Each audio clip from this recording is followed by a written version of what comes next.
ChatRats. Y'all come on in. Welcome to the Rat House. Let's ride! Puff, puff, pass. True crime ChatRats. All across the world we coming through like that. Taking all the facts, put them in a trap. Yeah, we coming through like that. Rat House, ChatRats.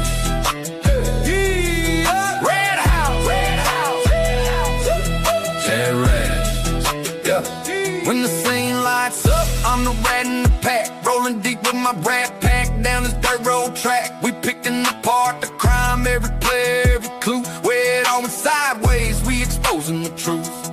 Rat House Media, every night the llamas glow, chatting cases round the fire, letting the real shit show. Players hiding motives, evidence in the files. We hunt it down relentless, turn whispers into trials. All my rats online, from the backwoods to the coast. We pull you deep in the hollow where the real stories goes. Connecting dots in the house, no loose ends, no lies. Worldwide country rats, we running these crimes. Puff, puff, pass. True crime ChatRats. All across the world we coming through like that. Taking all the facts, put them in a trap. Yeah, we coming through like that. When you see the scene, better know it's the rats. Deep in the house, closing every gap, setting every trap. We sniff through the bullshit, rewrite the final act. Rat House forever, now pass that back.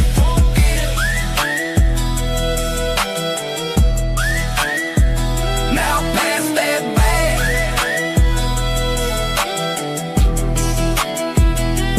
Puff, puff, pass. True crime ChatRats. All the traffic never coming through the gap.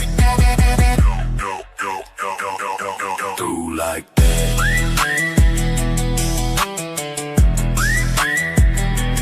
Puff, puff, pass.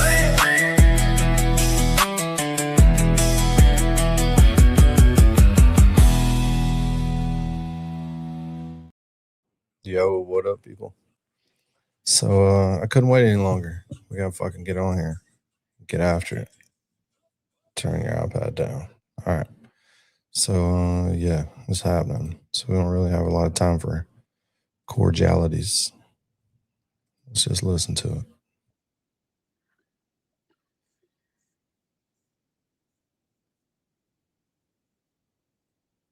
Others, all for the sake of clicks and views and subscribers and watch hours and all of that and monetization. And ad revenue and the like, all of which I really don't know about or have any desire to know about. I simply say at the end of the day and at the end of life, that's the kind of stuff that won't matter. What does matter is just not being a bad person, just be a better human. Like, I get it. You guys think I'm washed up, I'm old, I'm wrinkly, I dress like a prostitute, you don't like my lipstick, you think I wear a wig, all of that. You think all of the things, and that's just a small list of them. Well, I have you beat. I used to be a stripper, and Aiden's very mad about that, okay? He's very upset about this. Yeah, but... It's Cam. I just want to make a brief statement. Everyone knows I like to talk a lot, but I gotta say this Spaces has left me speechless. I'm in awe here. I just, you both are both beautiful, Nan and Meredith. Thank you. But Nan, your honesty and genuineness of this Spaces has been absolutely amazing. Thank you. And everyone knows my last name is Monis. That we all know I've got bullied and called Monistat and all that from Mr. Machado. But, honesty was drilled into me since I was a young child, because when I'd go to kindergarten, the boys would tease and say monast, try to make it sound like an ass. So I honestly have had the word honesty drilled into my head. And today, I mean, girl, you win. This has just been so enlightening, positive. I'm speechless, which everybody knows that's rare. So I'm going to go. Thank you, Cam. I love you both. And what I'm going to say to everybody on here, and especially to Meredith and you, Nan, remember this. The best is yet to come. Thank you so much. Oh, thank you. I appreciate that, Cam. Thank you. Thank you. All right, Nan, bye, I know, guys. Nan, I know you need to end this soon, but I just want to make sure I have a chance to announce some breaking news. Disgraced lawyer Amy Amelia, hashtag Amy on Twitter, Mo Esquire, is announcing she's suing you. She's made some drunken tweets at approximately 5:26 p.m. that she is suing you. Okay. Breaking news. That's it. Thank Oh, you. my God. Well, as I've said, there's maybe I didn't say it, but a defense to what I presume is defamation. And by the way, anyone should download if someone can please download an archive of her Twitter for me. I appreciate that, but it's already done. So it's already on the Wayback Machine. So there's nothing she can delete that we can't pull. Thank you, but also appreciate that. But also, in addition to that, like a defense to defamation is It doesn't truth. always save it. If people delete them like pretty soon, it doesn't always save it. But I screenshotted it all. Thank you. And had an afternoon drinking day. I'm guessing just by the volume of the tweets. Absolutely, dude. That's the funniest thing I've heard all day. And that also, and I do have to go because my daughter will be home soon. But I did want to also mention one point that occurred to me as to Kazi, which is what I had indicated when he felt that he didn't get enough opportunity to freely speak with me 2 weeks ago. In a tweet, I said to him, you can certainly feel free to call me at any time. Your friends have my number and you have not called me. So if you'd like to call me and have a conversation and have your questions answered, which I presume is because you have a burning curiosity to know the answers to your questions, then you can call me.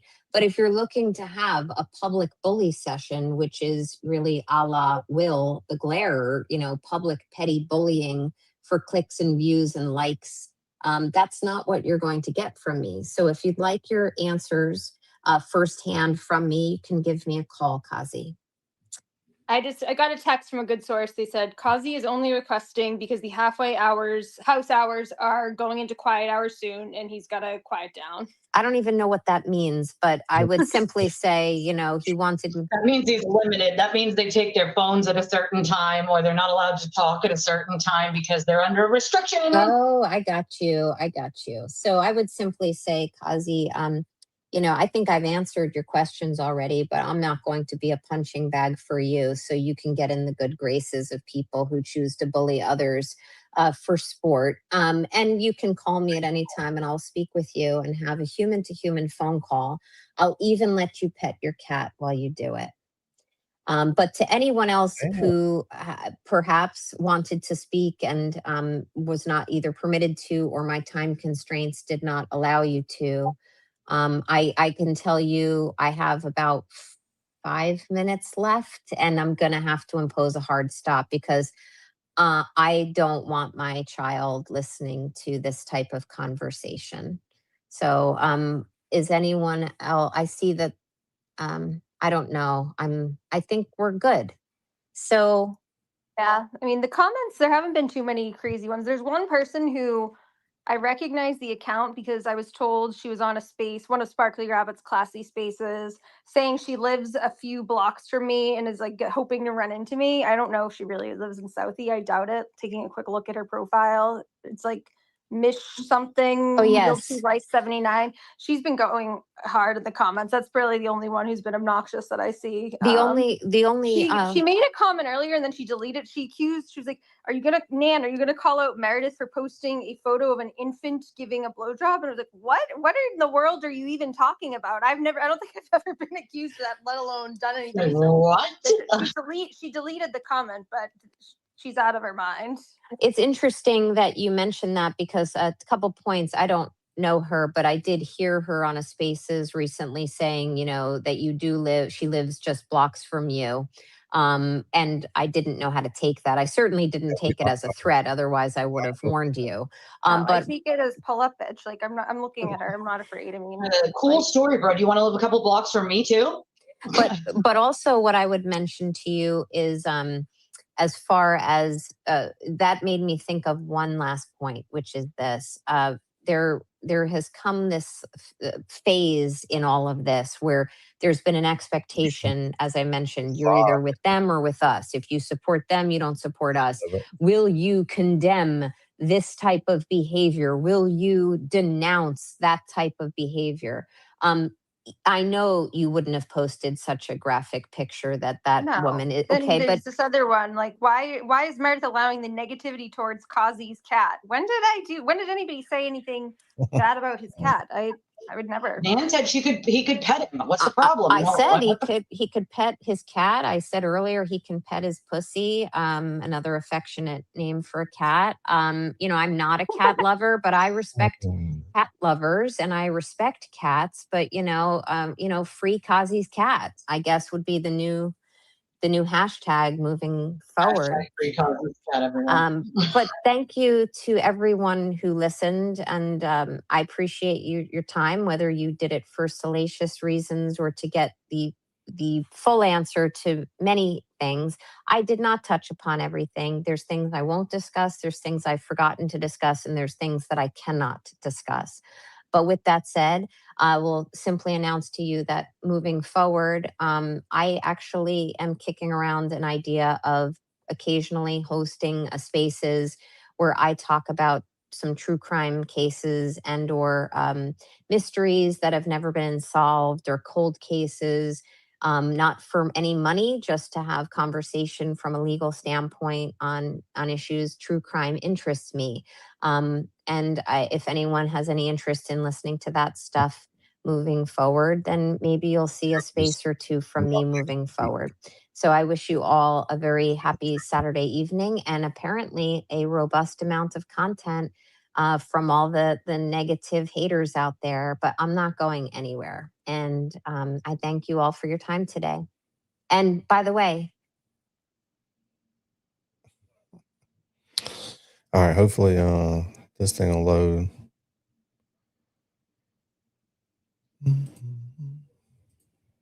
Maybe it recorded. So we'll find out. Plus Barry did a space while we wait on that to load. Oh shit. He's wild. Let me find it.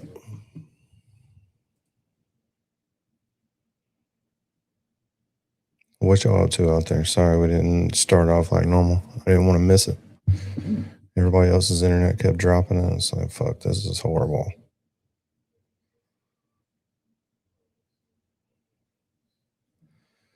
We could just watch it on here if it doesn't reload. So we got it in a couple of places, so we'll be good. That was a crazy monologue by Nan for like 4 hours. The nanologue.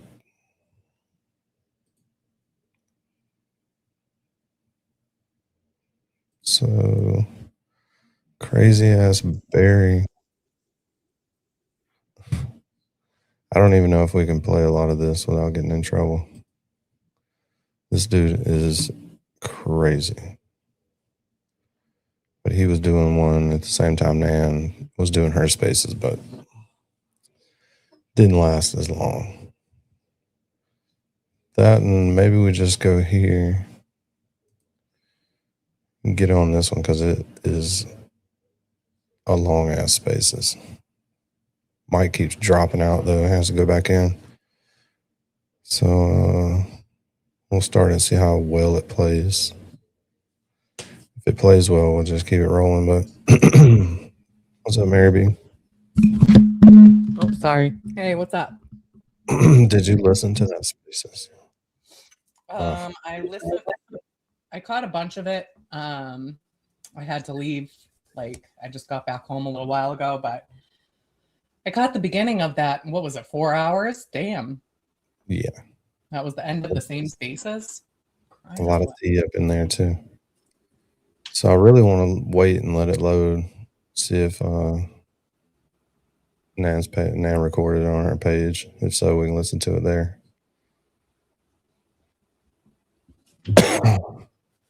What do you have it on now? Is that the Young Jerks? So the Young Jerks was just streaming it live on his channel. Yep. And not, just not doing anything. Yeah, I mean, we can listen to it on there, but it's easier to control because Mike gets bumped out like 500 times. Yeah, and then he's not paying attention. No, not paying attention, and it takes like 5 minutes for him to set it back in. Yeah, fuck that shit. He doesn't deserve our. May have to listen to it on there.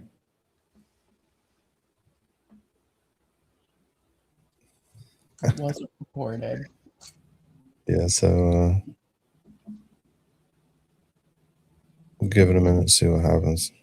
Okay. We'll just see what this crazy Barry dude's talking about for a minute. It's crazy. Apparently knew that not only was she in trouble, but that she was also covering it up because Jason Broyles did what she did. Oh, sorry, I said she, didn't I, Jason? Said what she said to Jessica Machado. All right. And those text messages on July 31st and August, July 31st and August 1st wind up with everything that was going to be covered up for the rest of the summer. You guys can bear with me for a sec. Like I said, I've never done a Spaces before, so I'm, knowing that I'm only speaking, and I am willing to invite anybody that wants to come up, but there was just too many nonsense data points and evidence that was starting to line up as to why was all this shit going on. So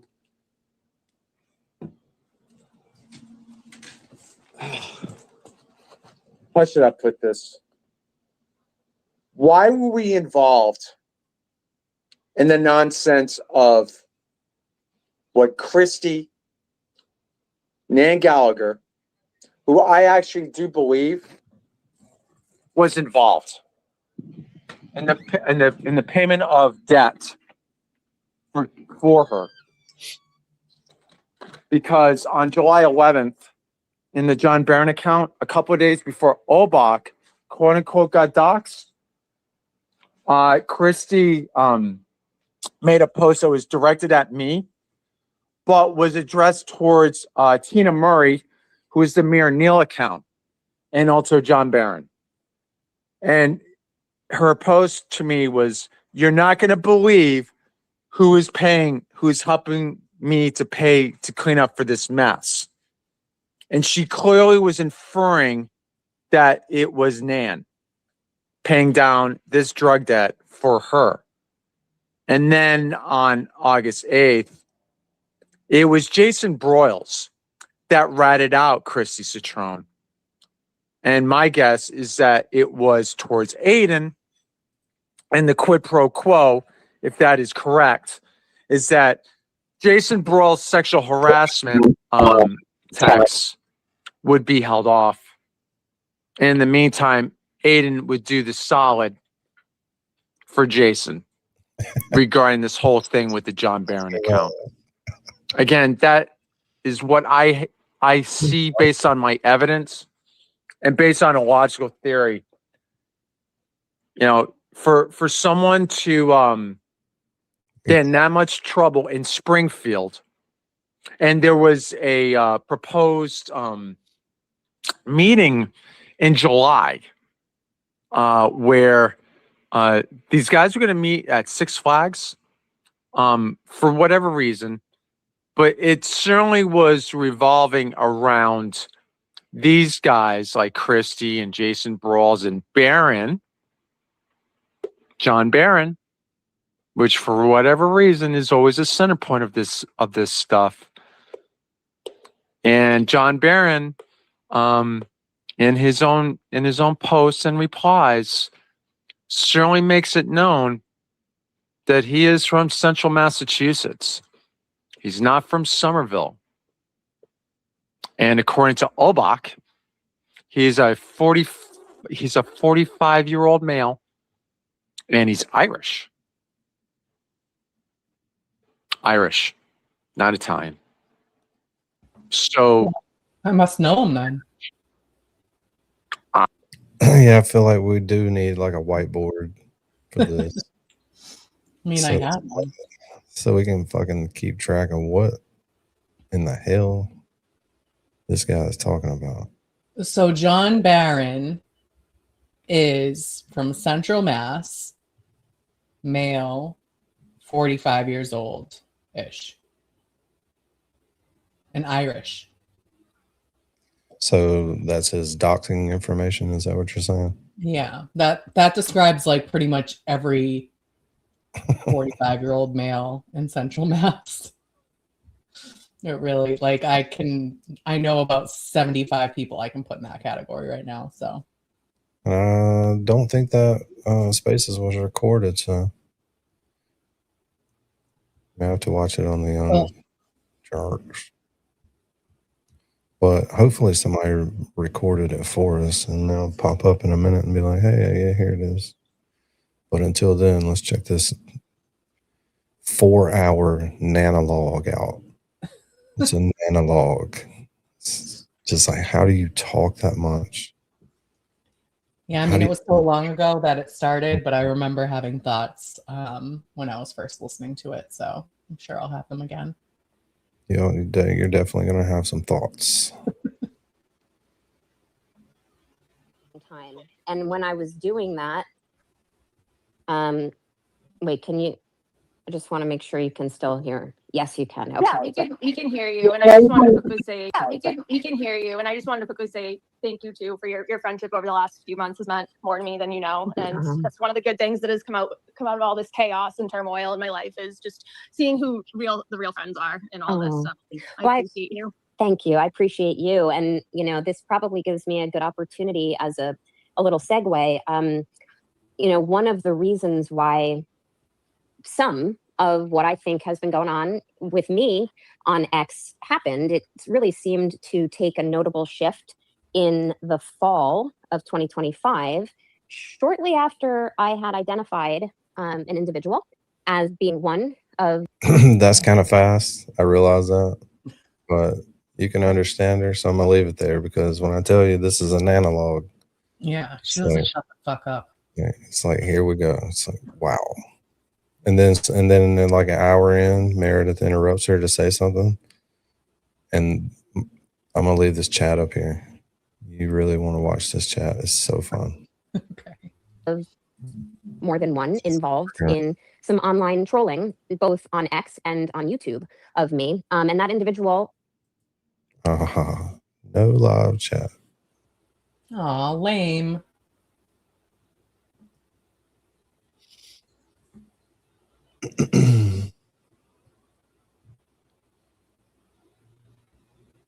Yep, we have to deal with him getting fucking kicked out of there. Yeah, come on, Mike, get your shit together. You don't even have to do anything for your content. You got to sit there and. Man, I think you might be muted. You got to babysit it. Yeah.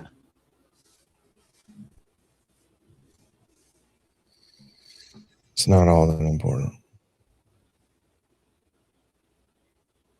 At some point during this Spaces, but repeated trolling, whether it was about her looks, her sexuality, when the last time she had dick was, her skin folds, the way her makeup looks, the way her hair looks. And sorry to dispel rumors, it's all my real hair, folks. And I was saying briefly on a Spaces last evening, I was saying on the Young Jerks last evening, I was saying, God, sometimes I wish I could wear a wig, or I did wear a wig, because the amount of time I put into styling my hair, it kind of sucks. So this individual, Jimmy Auntie Deb, who has gone out of his way to troll me, to insult me, to try to distract me while I am live streaming, to try to grab my attention in the chat. So instead of me focusing on what I was saying live, he meant to distract me or insult me or to inspire others to do the same under handles that were not him. Because to use his own words, you know, he can't do this under his name. He can't do this under his handle because that carries too much weight. So he was doing it very surreptitiously to have an impact either on me directly or my reputation. So that is the type of individual who, in my opinion, should not be around children. But just in case you were worried, we're going to tandem that out with this to spark it up. I'm not going to say the name. I don't have to say the name. But what I do know is that when I think about someone that likes pot is Irish. It's from, middle part of the state, and clearly has a sound engagement history on what he has to say. Like on August 1st, again, John Barron puts out a post saying he is going to it piqued his interest regarding the Me Too movement. Peaked. Sound lexicon. And John Barron on August 1st wants to take a look at Jason Broyles and the Me Too victims of his. I mean, to me, it speaks volumes on who that could be. I mean, who could have the interest peaked on looking at sexual harassment victims of Jason Broyles? And that is coming from John Barron. Wow. I got to tell you, I don't think it's Tom CPU saying that. I don't think it's Kirsty Citrone either. She probably doesn't even know what the word peaked means. It tells me it's Aiden Carney that would be saying that. Now, did he author it? I have no idea. But it certainly would make sense. It also tells me that Jessica Machado would have told Aiden about Jason Broyles and what he did on July 31st. It also would make sense that Nan Gallagher. That's Barry, right, Mary B? Barrel. Correct. It's like a lot of Twitter stuff. If you don't understand Twitter, you'll never understand this stuff ever. I want to dispel that rumor right now. And I want to be very clear. I do not believe in any way that he is a PDF, and I am in no way a homophobe. In addition, as it relates to Jimmy, there's a few things I want to talk about. First, as far as the online trolling was concerned, and still is, I take personal issue with the fact that once he became emboldened after I identified him specifically to then use his name and his handle, which carries a lot of weight, to then take overtures to tag my family members on X and to post where I live, the town I live, to indicate that he was going to put a billboard up in my town, implying, in fact, I think he stated that, and I'm not sure, so I want to be very clear, but the implication was that he was going to put a billboard up in my town, somehow indicating that I'm not a good person or not a good lawyer. Now, I'm asking a rhetorical question. Do any of you think that that's appropriate online behavior? And do you think it's appropriate for someone whose name carries that much weight to be writing those things with a large following? And do you think that person should be around children? She's talking about herself. So I'm not looking at the chat. This whole analog is just her like trying to be like the nice police for the entire world. Yeah, and she's not. Or not. She thinks it's inappropriate, or especially when she thinks it's inappropriate and then she explains why she did it. We'll get there. Right. We'll get there. It's like, I did it in response to. That makes it okay. Chat, right. And frankly, to all of you, I don't care what you write in the chat. I don't care if there are trolls saying bad things. I'm going to be making a specific point later of not looking at the chat. So I did want to mention that. I would also like to say that Jimmy went months, and to this day, months and months on his YouTube channel, obsessively and moronically trolling me, insulting me, writing songs and albums about me, having graphics made about me, making me look like a sea hag or what have you. I don't care about any of it. And please, everybody, dispel the notion that if I'm talking about it now, obviously I do care. No, what I'm doing is going on my valid truth journey. I'm telling my side of the story. Where did you get that terminology, my valid truth journey? I wonder where I've heard that before. I don't think it was Jimmy. Yeah, it seems like that. The funny part is how they all just, like we showed last night, they all watch these shows like it just. Yeah, like they know all the inside jokes. They know everything about all of these creators. It's just like, wow. Yeah. K. John, appreciate it, K. John. Yeah, we got to get this goal today because I don't think we're going to be streaming tomorrow because I got a mod up in the mega fundraiser. Yeah, tomorrow's going to be busy. Busy sitting around doing nothing. Basically watching TV all day. But for someone to be going that far along to promote and publish and discuss me to his audience in a disparaging way, I think it's really inappropriate. And when things arose and really reached a fever pitch in February of 2026, maybe some of you know this, but I, in the course of listening to another Spaces, had said, I was sitting there and I was typing into the spaces. I was listening to it while at a meeting. And I saw that, whoever was hosting the spaces, I think it was Sparkly Rabbit, who I will discuss later, was trying to discuss the issue of, why Jimmy was incessantly talking about me. And Jimmy, of course, in his unpreventable and frankly psychotic, in my opinion, way, decided to go into that chat and start talking shit. I decided that I would start writing in the chat and dispelling some of the rumors. And finally, I said on February 10th, 2026, I said, Jimmy, I will call you after this meeting. And I did. And I called him that evening. And I've posted receipts for what transpired after that phone call. But I called him. And I called him, and this was after months after I identified him publicly, which I'm sure caused him some embarrassment. But we spoke for about half an hour when I was driving home from the meeting. We had what I would have characterized, and I did characterize to others as a positive conversation where two people finally took an online beef that hadn't been discussed sooner and addressed each other one-on-one. And during that call, there were apologies made. And conveniently, when Jimmy tells the story, Nan apologized to Jimmy. What Jimmy doesn't reveal, because it's really not good for business, is that I've been having like visions of a $500 super chat with all the words are in caps. It's like, keep throwing up. We can only hope. That's the natural way to do it.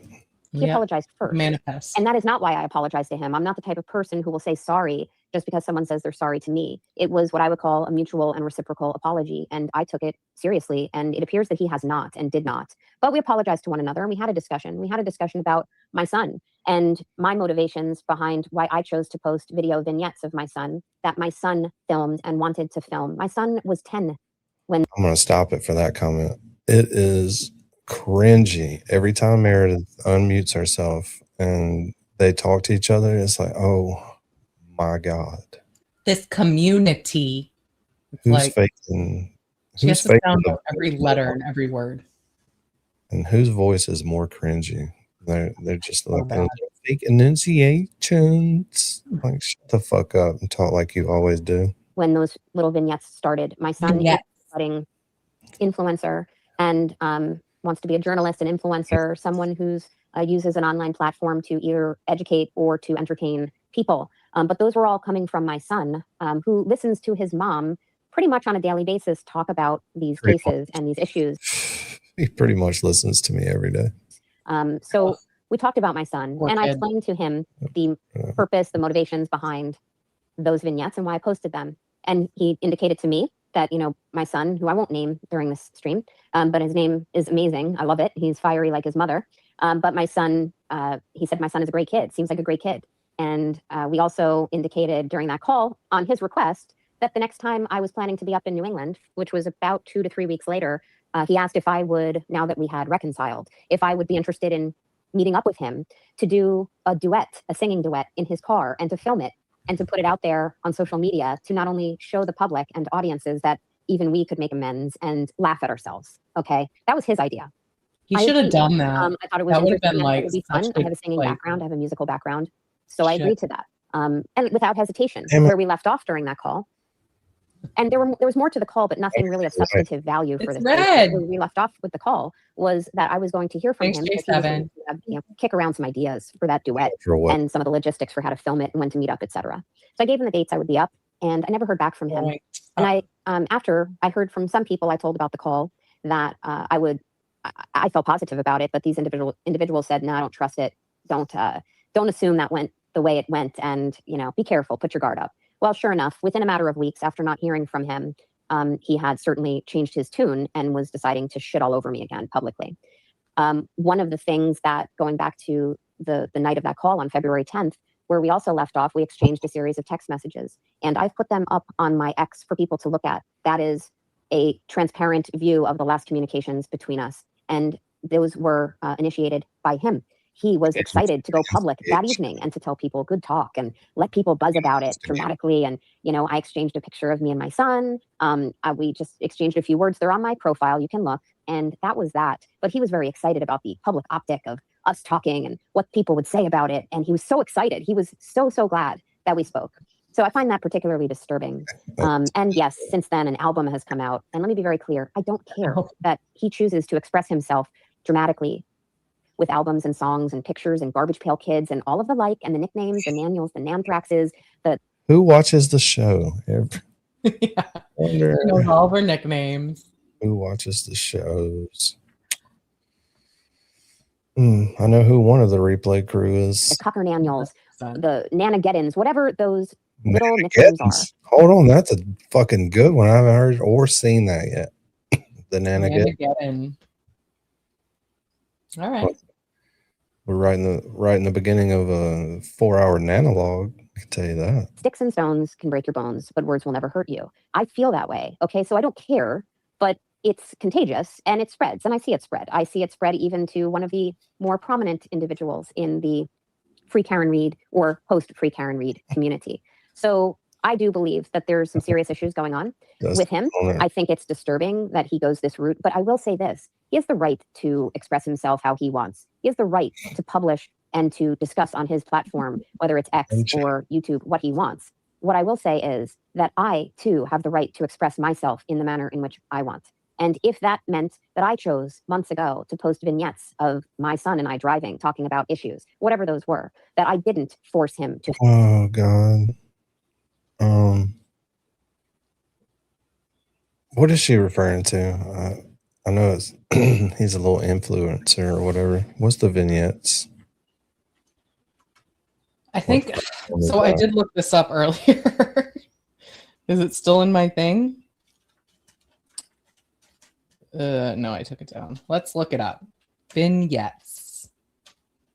Vignettes. A vignette is a short, descriptive passage, picture, or design, originating from a French word for little vine. All right. So she's being very lawyerly cryptic during this whole thing. It's like just making naniets. You're not in court. You're not in the world where normal attorneys hang out. So right, and all the stupid words you use, we still think you're dumb. So yeah, but during this whole thing, she's trying to watch her P's and Q's, and it's like, oh God. Yeah, she just sounds like I don't know, condescending. Very. At all times. Very at all times. Like, oh, I'm so much smarter than you. Yeah, I sound out all my T's. Yeah. Well, never mind. Let's just listen. To film that I didn't make him perform like a performing monkey, where he and I have a relationship with each other, and I foster his goals and dreams and interests, and I warn him about the trials and tribulations and risks and pitfalls of social media. That's parenting. That's good mothering. And to have my mothering insulted, to have my motivations insulted, to be repeatedly referred to in disparaging ways, including down to my body parts and my vagina and my sexuality, I find that really disturbing and honestly psychotic. You think so I would like it to stop. It's not going to stop. But what I would say is find something else to focus on. Don't make your veil press. Don't roll your eyes. Says going to. Say gonna, like normal people. It actually extends so far beyond that, but we all kind of populate our algorithms in such a way that we think this everything. Trust me, go onto your X and start looking at music, start looking at beach scenes, look at anything else, look at celebrity pop culture. You'll see very quickly in a matter of time that things shift in your algorithm. And I would encourage anyone to do that. I've done that, and I've been happy to see a lot of different things pop into my feed, which is beyond what is going on now within this community. All right, so we talked about my donations. We talked about online, whatever, what was going on X and on YouTube. And yes, there were other individuals, and there still are, who come at me while I'm live streaming and say things. It's no big deal. I don't care. I did care. I used to care back in the spring of 2025, even a little bit into the summer of 2025. I don't care anymore. So, and I don't care when more prominent voices say a lot of shit about me. But what I can tell you is some creators who have taken to their online platforms on YouTube and have commented recklessly, I might add, about me, my appearance, my sexuality, my sexual partners. I think that's really irresponsible to do that. Am I threatening to sue them? No, I'm not threatening to sue anybody. I hear that often. I'm not threatening to sue anybody. I think if you garner a lot of followers and you build a YouTube platform, never which I aspired to do, And on that point, I created the optic of starting a YouTube channel last year as a tongue-in-cheek jab at some people. I don't have the time or the inclination to nurture a YouTube channel, and I don't want to. I like if I get asked to be a guest and I feel like it's a topic I could talk. What are you talking about? You spend 12 hours a week on a YouTube channel. Yeah, that's all it takes. Do you think it makes you cooler that like you will appear on anyone's YouTube channel, but you won't make your own? Oh, but so many people. She did make her own. She has her own. Yeah, but that was just a joke, though. She should go live. She can talk nonstop for hours on end. I know, exactly. Just about nothing. Talk about, sure. I'd be happy to do that, but I don't care if I never get an invite again from anyone, and that includes people I care about, or anyone in the future who asks me, like, or they don't. I just don't care. But I really don't ever envision having a YouTube presence beyond being a guest. I really enjoy being in the chats, and I will tell you, being in chats, I don't like seeing negativity as to anybody.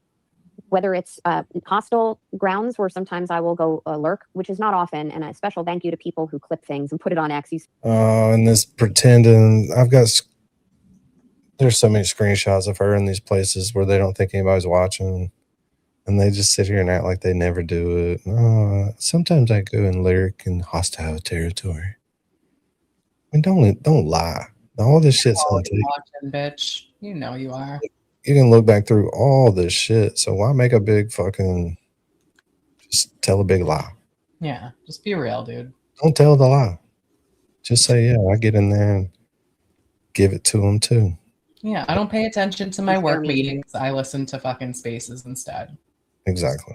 Be I honest. listen to Jimmy Show every day. Misery of having to listen to some of the garbled, recycled, uninspired content that's out there right now amidst really one side of this community, which isn't a community anymore. But the people who spend the time to go through and listen and summarize it and talk about it on spaces, clip it, read the transcript. Thank you, because I don't have a tolerance level to endure it myself. And I would ask all of you who agree with me, do you really have the time to do that? Do you think it's a good use of these creators' time to spend their time going into old members only, or to create their own members only, to talk shit, nothing but talking shit about people? I think it's very sad. And I think that, someone right before this spaces said to me, why, what's the word, what's the adjective you would use to describe that? Who the fuck are you talking to about this shit before your spaces at your house? Well, not our kid, because it's inappropriate, and she would never do that because she's such a great mother. I know, but it's just another lie. It's like, you're just making it, I talked to somebody before the show, and they haven't agree with everything I said. And if this bitch has the fucking gall to bring her fucking boyfriend up later, she needed somebody to come up and pat her on the back. So does she let like a neutral person up? Nope. Not that she has to, it's her spaces, but I'm just saying she lets her fucking boyfriend up there. And he's like, I just wanted to tell you, you're doing such a good work. Shut the fuck. What the fuck kind of shit? That the people who are doing all this stuff. I said, I don't know. I find it sad and funny. I just find it funny, and not in a haha humorous way. I find it really just funny that there's a population of people out there who would rather not use their channel to create something and just use their channel to tear it down. But to the creators, and I don't even like to use that word to describe this certain population I'm referring to, but to the YouTube hosts who choose to go to their platforms and talk about who they think I'm sleeping with, who I slept with, what I look like, how I dressed on a particular evening, all of the like, who speculate about personal aspects of my personal life and my motherhood, who use my son, who I have opted to post the videos that he had filmed, because it was a way of not only expressing myself, which I have every right to do, and it's really no different than some choosing different ways. We saw Diane G in like 6 spaces last time. 5 or 6. She was everywhere. Spaces. She's obsessed. To do that themselves. Wait, I have every right to do that. My son wants amount of pre-rolls left on both sides, so I need you guys to choose which one. AK-47 or Heavy Eye? AK-47. That's my vote. That's my vote. Wanted me to do that as well as he grows and starts to spread his wings about what interests him. But I find that it's really hurtful and uninformed and reckless for YouTube hosts to be saying such disparaging things like that, including insulting my motherhood. And again, I'm not envisioning legal recourse here. I'm not sitting here saying, woe is me. I'm commenting on you and your behavior. So I would love to see that stop if I ever did, and I'm not going to, but if I ever did have a channel, I wouldn't take to it to do that. I wouldn't sit in my car or sit in my basement or my kitchen or wherever and just talk shit for hours and hours and hours about people. Find something new, exciting, find and generate original content, and stop shitting on the people who do that very thing. The good creators that I like to watch, and many people who are probably listening to this spaces also like to watch. Stop drawing lines and saying you're either with us or you're with them. Stop this cancel culture of behavior where it's if they don't support you, the creators who are actually creating, then they're the enemies. Stop pointing to views and clicks and dwindling. She goes on this thing about creators. It's like either you're editing and fucking like a badass creator, like some of these big million sub people, or you're just a YouTube host. Yeah. Like that's an insult. Like no one cares what you say, first of all, man. When I turn this on, whether it sucks or not, I'm creating a video. Right. I hate to break it to you. They're smarty pants. But you're wrong. Audiences in your minds, because that makes you feel better about yourselves. Because I can assure you, talking to some of these individuals, they don't care. They don't care what you think. And they're still here and they're not going anywhere either. So I want to move on to a couple of more topics. First, I want to mention that there's a subject matter I'm not going to be talking about today. And I know that's been swirled around a bit. So for anyone who has logged in to hear me talk about any particular individual, I'm not going to do that. So I will simply say the following things while not talking about that individual. I have never, and I actually cannot believe I have to say this, I have never engaged in any sexual contact with Tom CPU, with whoever is quote unquote John Barron, with James Jackson, with JFK, or anyone else. I don't find that to be, I find it very bothersome that I have to say that. And I'm going to reference that there's one prominent YouTube creator who just reads a chat or gets a text and says, well, apparently Nan Gallagher's sleeping with James Jackson right now. I am not. And James Jackson has confirmed publicly that that never happened. I have had, and when I say I haven't slept with, there's been no contact, nothing. So the fact that I have to say this is really offensive to me. But please imagine that I was your wife, your daughter, your mother, whatever, your sister. The fact that I feel I come up and have to clear up who I've slept with or had relations with, that's crazy to me. Also, I won't be discussing that. Relations? What is she part of the clumps? Hercules. Don't have relations. Particular individual. But I will say James Jackson's already said that didn't happen. On X and on YouTube, who goes by the name Sparkly Rabbit. And I've not been quiet online recently about my views as to her. I will say this, Sparkly Rabbit. Sorry to whoever blocked Callie. I just unblocked you. That's crazy. Be careful with your finger buttons there, people. I echo what I tweeted the other day as to you, which is you were reckless in allowing an individual to be a guest on your spaces in recent weeks. And by doing that, and then frankly, unequivocally, it's factual. It's not an opinion. You fell asleep. I speculate, and it is my opinion that you were intoxicated, but that's my opinion. I speculate. It's my opinions that you did relations with a guy with shaved, smooth balls. You performed fellatio. Mm-hmm. So I like it when people who drink a lot talk about other people who drink a lot. I fucking love it. It's like we're in the process of explaining hypocrisy. Yeah, there's a lot of that goes on here. We're doing some hypocrisy as well. We're going to explain a little and we're going to do a little. That based on my observations, but you allowed someone on your spaces and allowed him to be gaslit by a bunch of individuals. Did you need? Can I just weigh in quickly on Sparkly? I'm sorry. I was listening. God, how annoying was that? Oh my god! Okay, yeah, like break in for a second because she wants to fuck up. This is not a spaces where other people are going to talk. Listen. Did you need? Can I just weigh in quickly on Sparkly? I'm sorry. I just want to weigh in on Sparkly. Okay. I just gotta win like for a minute, okay? Jesus. I'm important too. Let me talk about Sparkling. Just the fact that she's now playing victim with this Jen Altman stuff is just wild. I mean, the last week alone, she's called Jen Altman's work. When I was like last on Twitter, she said she wanted to find out my new employer so she could call them. And then she platforms Barry and is like egging him on all week, but she's the victim somehow. Like, spare me. The victim for what did Jen do? I think she just messaged her sister-in-law or her daughter-in-law or something. I mean, honestly, I would be embarrassed if it's like when it's just grandma. They need to take the YouTube away from grandma. Like, it's just getting a little much with the dancing and then the hitting on. Like, I forget which one of them, one of the grifters she was hitting on yesterday or something. I would be embarrassed if this was my mother on YouTube. It would be like my brother and I would be staging an intervention if this was my mom acting like this online. Someone should be fucking staging an intervention on you, bitch. Jesus. Your brother and your mom really need to get on that because you are out of your mind.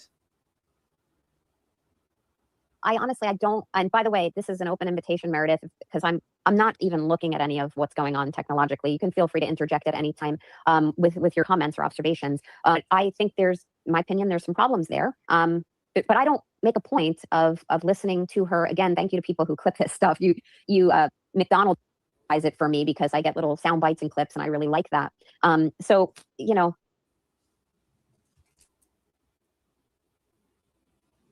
So fucking. I really like that. I'll get a little McDonald's clip. Shut the. Oh my god. I really like that. Like, they're so much better than us. I really like that. My comments as to her are really just limited to, besides the fact that she appears to have quote unquote flipped, which I won't really comment on. I think that's her right if she wishes to do that. I take umbrage with the fact that she recklessly let someone who she knew nothing about, in an effort to try to explore issues, put me in a title of one of her spaces. Don't ever do that again, Sparkly Rabbit. Don't make me your content. But by doing that, she gaslit, or allowed to be gaslit, an individual who I'm not going to discuss today. And I will leave it at that. I could say infinitely more. And no one should be taking away from the fact that I'm not saying more, that there's any veracity to what is out there concerning that individual. But to those who have been following along and did choose to egg an individual on, or to make light of it, or to consider it a joke, whether it involved me, whether it involved Tom CPU, whether it involved Jason Broyles, aka not Haley Walbrecht, I think that's really offensive and stupid on your part. I don't know why you would do that. To the point where this week I posted something which was, kind of hard to write, but I put it out there that I have real feelings about people who do that, who allow that type of scenario to breed and foster and to egg someone on like that when you don't know the whole story, you don't know both sides, and to just let drama and excitement and laughs feed you when you have no idea and you will not know the truth of what has happened. It's just bothersome to me. So I would make a request that people understand that there is another side to any story that's out there. And, my personal safety and that of my children and my family, that matters to me. It should matter to you.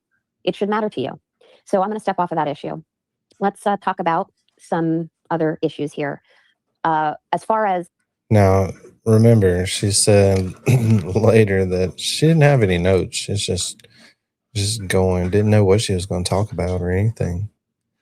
But I can clearly hear you reading, dummy. Let's see what we're going to talk about here. Let's go to point number 6. You're muted, Merb. She's definitely got an outline going on, dude. Yeah. So, the next topic that I don't have written down, I swear, is... I don't have a B by it. I don't have that stuff. Okay, y'all. Just going off of the top of my head here. Let's talk about Will, the glarer. Like I said earlier, things started. So he's streaming this, by the way. Our favorite alleged woman and child abuser, Will, dentally challenged Glarer, is streaming this, and I hope he's free. She calls him dentally challenged. Dentally challenged. I like how she's using alleged, though. Oh, you see how fast Meredith spoke up? Oh, by the way. Oh my God. Let's talk about this thing. This guy. He's streaming us right now. Like, that's so funny. When people bother you that much, especially a dude that a bunch of other women like, it's obvious that you're like have a little crush or something going on. Thought you were gonna get the, but you didn't. Yeah, she was hoping for. No, she would. Yeah. She wasn't hoping for a Rick's reading threesome this. because that would make her like exciting in bed. She's not. This part too. Oh, that's great. So you guys can make content of it. I don't care if, a special note to Will. You know what I'm going to be saying is true, but you'll laugh and you'll look at your camera in your little apartment that you're so proud to have, that you finally achieved in life at 50 years Poor old. people. You're just a Poor few months older than me, and you finally got an apartment. That's a real apartment. Good for you. I have to say it's a real milestone in life, and there's no family around you to fill that.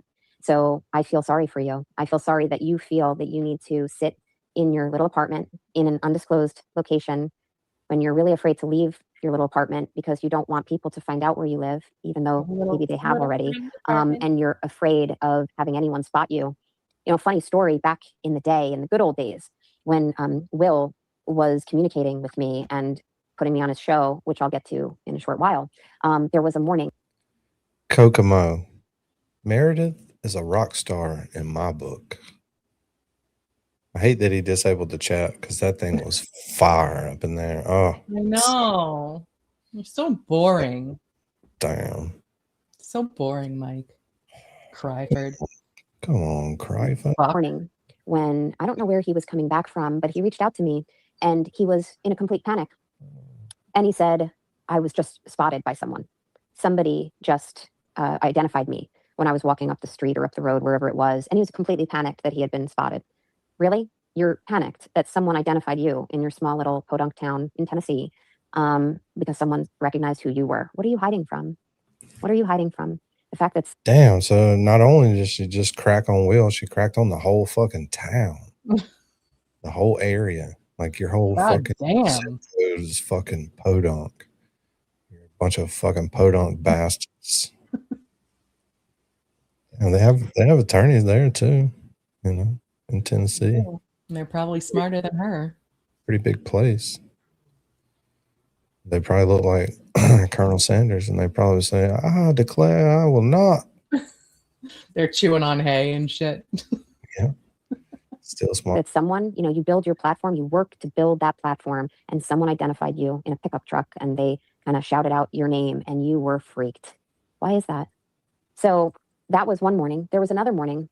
Did that really happen though? Did that really happen? I mean, come on, like that's just like the sense of self-importance this dude has. Like, really? We see it with the leader, how like his inflated sense of self-importance, but has it now trickled down to some like this Will, like mentally challenged Blair, who's weirdly obsessed with your body and your sex life too? Another like old crusty dude in his 50s who's just like obsessed with you. It's fucking weird.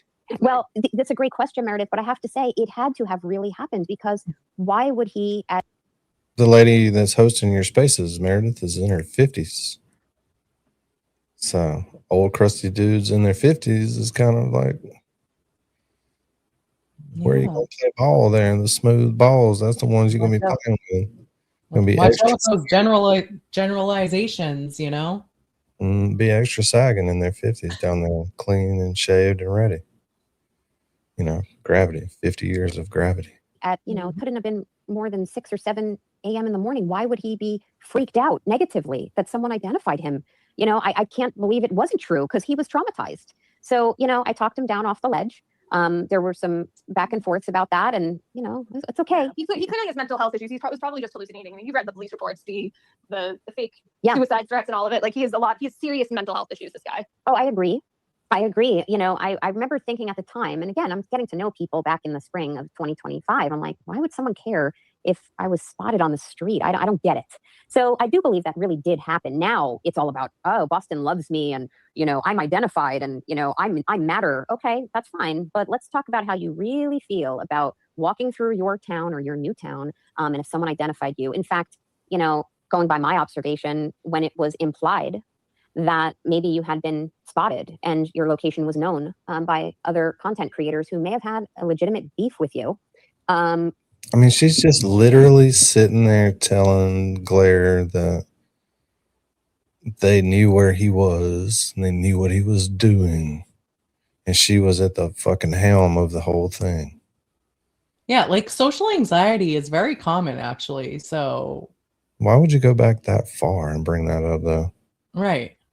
Like, and it's not even it's not even insulting. Like she thinks she's making fun of someone, but it's like, that's normal, you know? People with social anxiety don't want to be friggin' like shouted out everywhere they go in their hometown, you know? Like, that's a lot of the reason I moved away from my hometown, because I don't want to friggin' be bumping into people all the time. It's annoying. And then you have to make small talk, which hurts me. So it's normal. This is normal stuff. Only if you do it her way. Yeah. You panicked, and not quietly so, and not briefly. You panicked, and suddenly you feel threatened and have to take to the need to have behind a paywall members onlys and to try to start to monetize drama and pettiness. And you say very hypocritically and illogically, in my opinion, well, I know my audience, they don't want the drama, but for those who do, I'm going to put the petty behind a paywall, and you can Petty and pay drama always make for the petty. You can pay me. You know what? I'm going to start it as a regular stream. And then when we're about to get petty, I'm going to flip over right when your appetite is wet, and I want you to want to buy that membership, even just. Hold on. Genius, isn't it? It's fucking genius. Don't be mad. Let's back down and correct. Listen to this. A flip over right when your appetite is wet, and. Oh. Hold on. I want you. I'm not a fan of Nan saying wet. And what does one do when your appetite is wet? Is that a proper way to use that? Like, how is your appetite wet? I think it is because you're drooling. Okay. I don't know about your appetite though. Hey, I'm gonna flip over right when your appetite is wet, and I want you to want to buy that membership, even just for a month, just so you can hear me talk shit about She's people. explaining it so well. Like, man, it's fucking genius, and so it works. You make people want something, and then they pay $3, and then you give it to them. This is how you make money. Yeah. Whatever. Petty and drama have been making money for a long time, especially on YouTube. Okay, well. Exactly. Okay, they made a whole channel for it. It's called Bravo. So when we consider the source and the optics, and it's very, very transparent. It's not just transparent to me. It's transparent to you, Will. You know what you're doing. And frankly, I think if you had any regret, you're probably saying to yourself, I should have done this much sooner. I should have, as my memberships, or excuse me, my subscriber numbers aren't growing since Karen Reed, because that's the wagon to which you've hitched yourself and securely up Turtleboy's ass, if I might add. As that is really just a limited amount of growth, then you had to find a way to monetize and make more money for yourself. So why not put things behind a paywall? But you did panic. You panicked when it was abundantly clear that people knew where you were taking Clubber every day for a walk and not picking up your dog's shit, by the way. That's a public health hazard, and most towns have ordinances that talk about that. So I do hope that you put doggy poopy bags on your Amazon wish list, because, it matters. You should be cleaning up after the dog that you love so much that you cling to, because you, in my opinion, won't cling to your children who you fled from and who you have no relationship with. I'll reserve comments on whether or not. Damn, don't bring people's kids into it, is what they say. Right. Damn. I mean, I can, but you can't. Hey, my low blows are okay. Okay. When I say it, it's okay. Exactly. That's the way life is. Damn, J7, you don't have to keep doing that. Appreciate it. Not there's a history or pattern of any physical abuse with your children in the past. That's not my place to comment on it. But how dare you comment on my parenting when I'm engaged with my children every single day?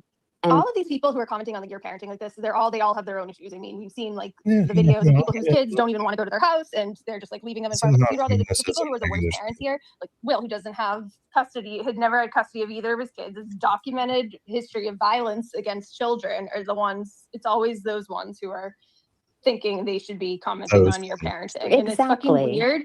People who are now daily keep talking about your son. It's fucking weird. It is. His obsession with kids now, like a certain person's obsession with kids. It's fucking weird. It's fucking creepy. Focus on your own kids. Focus on your daughter not hating you. Yeah, I agree. It's fucking weird. I agree with that. And before I forget, and I know there's things I will forget, but I think just to even read last night that there was another content creator who has been absolutely harassing for months, Jennifer Altman, harassing her. And Jennifer, kudos to you for barking back and standing your ground. I don't care what people think about you. And frankly, I know if you're listening, you would agree that you and I, we haven't had we're not friends. We haven't had a smooth history. There's been, I'm sure, a rocky road, you would agree, with us. But kudos to you for standing up for yourself and handling incessant commentary, inappropriate commentary from this content creator, who I'll talk about in a few minutes. But to know that that content creator was lurking in your son's social media and liked, whether it was intentionally or accidentally, at least one of his photographs on his social media, that's disgusting behavior. That's disgusting behavior.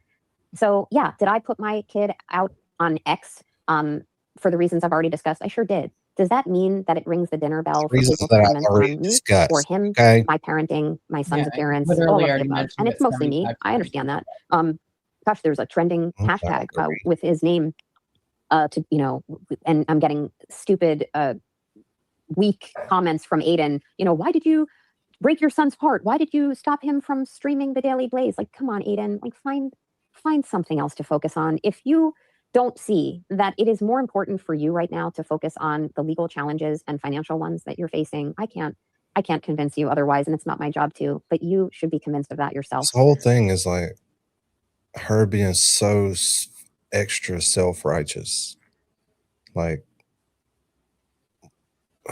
I give this person permission to do this, and I don't like this, and this is horrible. And it's like, who the fuck put you in charge? Yeah, she has herself on like a pedestal. It's like, you're not that fucking important, dude. And then both of these people up here on this fucking, I don't have any sock accounts. Bullshit. Between you and Meredith, y'all probably got 300 fucking accounts on X. Come on, man. This is one big lie. And the extra enunciation that they use tells you that they're lying. This is trying to be all soft and yeah. So I would simply say, and I'm sure there's negative things in the chat, and I can assure you, I'm never going to read them. So for any of you who think you're going to be hurting my feelings, I don't care what you think. I don't care what you have to say. I simply am speaking my truth here. Now back to Will. Yeah, no, the comments aren't that bad. It's the same two people. It's the same, and like the point. It's a fair point. Oh, there are 1,000 people who pay to watch Will do his stupid petty streams, but it's like it's the same 1,000 people that subscribe to the other person who just makes his channel about hating people. And it's like these people. It's like if that's what makes you happy and entertained is just listening to people like hate other people, then that says more about them than you. And it's just you look like just looking at some of these people, like some of these people's audiences, it just makes you feel like so much better and like less like affected by any of this. I mean, these are just, you look at what they look like, and I don't like to go at people's looks, but you look at what they look like, their lives, like most of them don't have jobs, they're on some kind of government aid, they don't leave their house, they're just like, why do you care what any of these people think? Like, I'm not going to name any of the accounts, but it's like the same handful of accounts over and over again. The same ones will be commenting here, hate, and then they'll be in Will's paying for his stream, and then they'll be in the Turtle Club. It's just like, these are just gross, low, disgusting people. Like, they don't have jobs like us, they don't have lives. And yes, I do have a new. Oh my God. They don't have jobs like us. Oh my God. Because she wishes that she could sit at home and do this all day and get paid for it. Because she is probably actually really good at trolling people.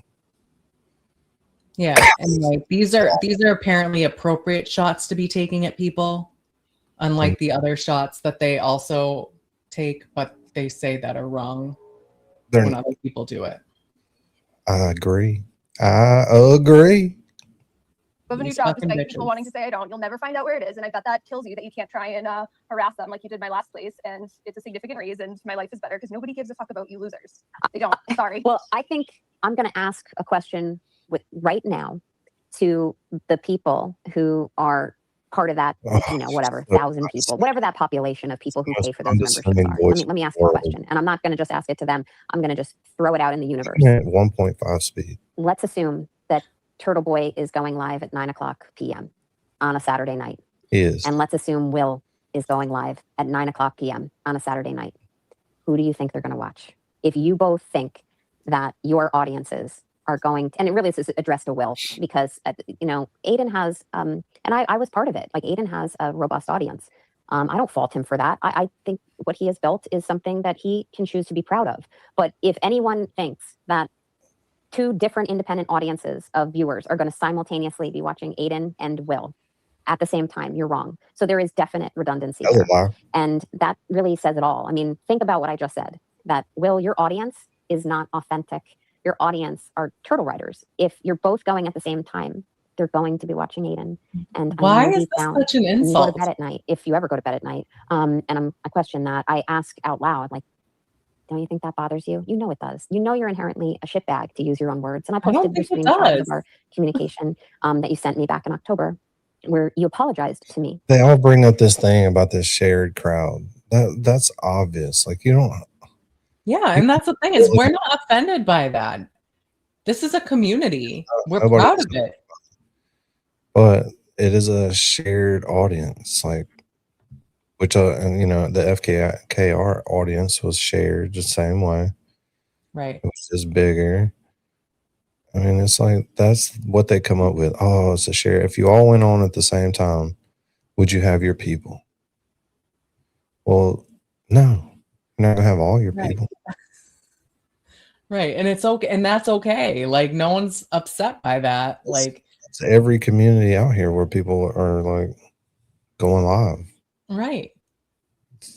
It's not unique to this community. And we care about like helping each other out. Like, you know, us as like, you know, smaller groups, but like, you know, Will and Aiden want to see each other do well. They want to see Jimmy and Nurse Kim and us, you know, like, everyone wants each other to do well.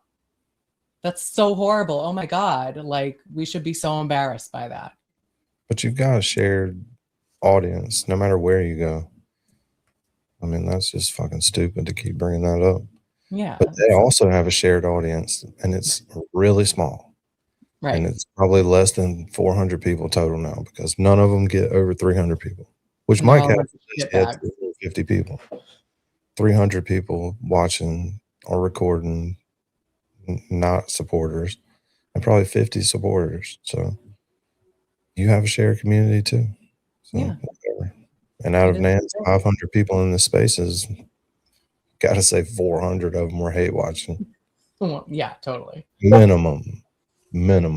For writing disparaging things about me. And this was before any dog whistle was blown. And you had put something out on Facebook, and you had said, you know, she's seeking clout. And that, you know, was the first thing negatively you put out there in writing about me in October of 2025. And that was, think about where that fell in the timeline, folks. And you put something out there, and I wrote back on your post on Facebook, and I said, really, Will? And within minutes, you texted me and you apologized. And all I said was like, really? And you apologized. And I put your screenshots are right on my X page, where you apologized for doing that and not really thinking it, and referring to yourself as a shitbag, and referring to yourself as, you know, this community is not really, and I don't remember, but it really wasn't what you thought you were becoming a part of, and you helped to build. So, you know, thank you for helping to build this community. It would be nothing without you. But I know it bothers you that your audience is beholden to you because of Aiden. And if I were you, I would take that to heart. And you frankly should stay on his good side, because I can tell you not being on his good side has its challenges, and that would be very unfortunate for you. But as far as Will is concerned, and I think it's pretty clear what I'm trying to say here, you know, a dog whistle was blown. And also I identified Jimmy publicly in the fall, as I said. Yes. Oh, shit. I forgot to hit the like. All right. I'm hitting the like on my own stream. People, come on. Yeah, don't be a Danny. People that hadn't hit like, that's just getting ridiculous. And every YouTube stream that I watch, no matter what community it is, it can be interview room. There's like 17,000 people in there. Nowhere near 17,000 likes. Yeah, remember when we used to have the same amount of likes as viewers? Why is it so hard for people to hit the like button? And I'm asking myself the same question, because I'm horrible at it. Yeah, if someone has like a good tip for like how to remember to hit the like button. Yeah, usually a reminder, some, you know, the annoying person that reminds everybody in the chat, and every chat has one, that usually reminds me. Yeah. To hit the fucking like. Just hit the like, people. Come on. Said before, as being involved in online trolling of me, and now it's okay. It's okay for people who are more prominent to be more vocal negatively about me. And a few more points about Will, especially because he appears to be streaming this. Will, no, I didn't beg you to be a featured guest on your show. What was happening was the following. Let me describe my quote unquote relationship with him last spring. once I entered the scene and a lot of different creators were asking me to guest on their show, which I was happy to do. I was enjoying it. It's something I enjoy doing. There's nothing wrong with that. And I was going on all different creators' shows. Once I did that and started to, and he had me on his show, I was nervous for that first show. I actually had been a big fan of his. I thought out of all of the creators at the time, he and I were the most similar. And I even said that publicly. And I did consume alcohol during that stream. And for anyone who thinks I'm an alcoholic, I am not. If I have 10 drinks per year, alcohol. I fucking drank. Okay, I don't drink. I wouldn't even call myself a social drinker, but I did drink during that stream. And as the stream went on, I find it kind of funny because with my frame, I was pretty intoxicated by the end of it. Everyone likes to call me a drunk because of that. Okay, but for those who really know me, they understand. It's not my thing. So after that first stream, and then there was another a few days later, and then he would ask again and again, and I would go on when he would ask. And it got to a point early on when I was going on different creators' channels that there became a little bit of a bottlenecking, so to speak. I couldn't be everywhere to everyone. I was enjoying it. I was getting to meet people and understand different styles of content creation. I also was very passionate. Mike got booted. Dude, how many times was she There were on Will's various show? streams Like where I would twice? make myself. What? How many times was she even on Will's show? Like twice? Like she's like, he asked again and again and again. Like, I don't think you were on that much. I don't remember. I remember the Volcanan night. That was about it. Yeah. Maybe one or two other times in the daytime or something. I don't know. It wasn't much. Didn't seem like more than 3 times for sure. Yeah, I don't think he was a big fan of it. And she landed on LTL and found her home. Myself available, including streaming late at night. One night, by the way, I was streaming for him on very little notice. He asked me to come on at 10 o'clock at night. I broke that rule that I just talked about, where I don't do this when my children are sleeping. And I committed to stream with him at 10 o'clock at night. And he proceeded to keep me in the waiting room for 40 minutes till 10:40 p.m. while he shit-talked someone. I don't remember who. But when he was done shit-talking them, and frankly, thank you, Will, for doing your shit-talking of whomever, but without me on the scrin. But I waited for 40 minutes before you even let me up to then start the commentary. That was one of the last streams. It might have been the last stream I did for him. It was either that or the penultimate stream. But either way, kept me waiting 40 minutes. And then I streamed with him, and I don't think I finished until 1 o'clock in the morning. And I had to be in court the next morning. Now, many of you would say, well, shame on you, Nan. Why did you do that? Why did you let someone treat you that way? You're right. Lesson learned. But I had committed, he had asked, and I committed to be the legal analyst or commentator for his channel. And while I did that, I scaled back appearances for other creators during that time. And what I said to him, which he likes to conveniently twist, and Jimmy does as well, what he likes to twist is the fact that I actually said to him multiple times, and I said it to Jimmy as well when we were speaking, can you please do me a favor and let the other creators know that you have asked this of me? Because I feel like I'm in a tug of war. I feel like I've committed to this. I've told some of the creators, like, who is she talking about? We got she acts like there's like this big unlimited amount of creators. Just like, can you come on our show? Can you please come on our show? No. You got fucking Mazza, LTL, Mike the Jerk, Glare, and Turtleboy. Yeah. None of the Littles does not like her, has never liked her from second one. So who else was asking her? Right. And then you just say, no, I'm on another show.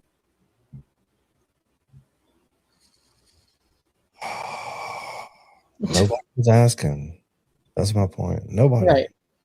Maybe, well, the jerk, he had Betero. He couldn't do that. Couldn't, and what everybody always forgets.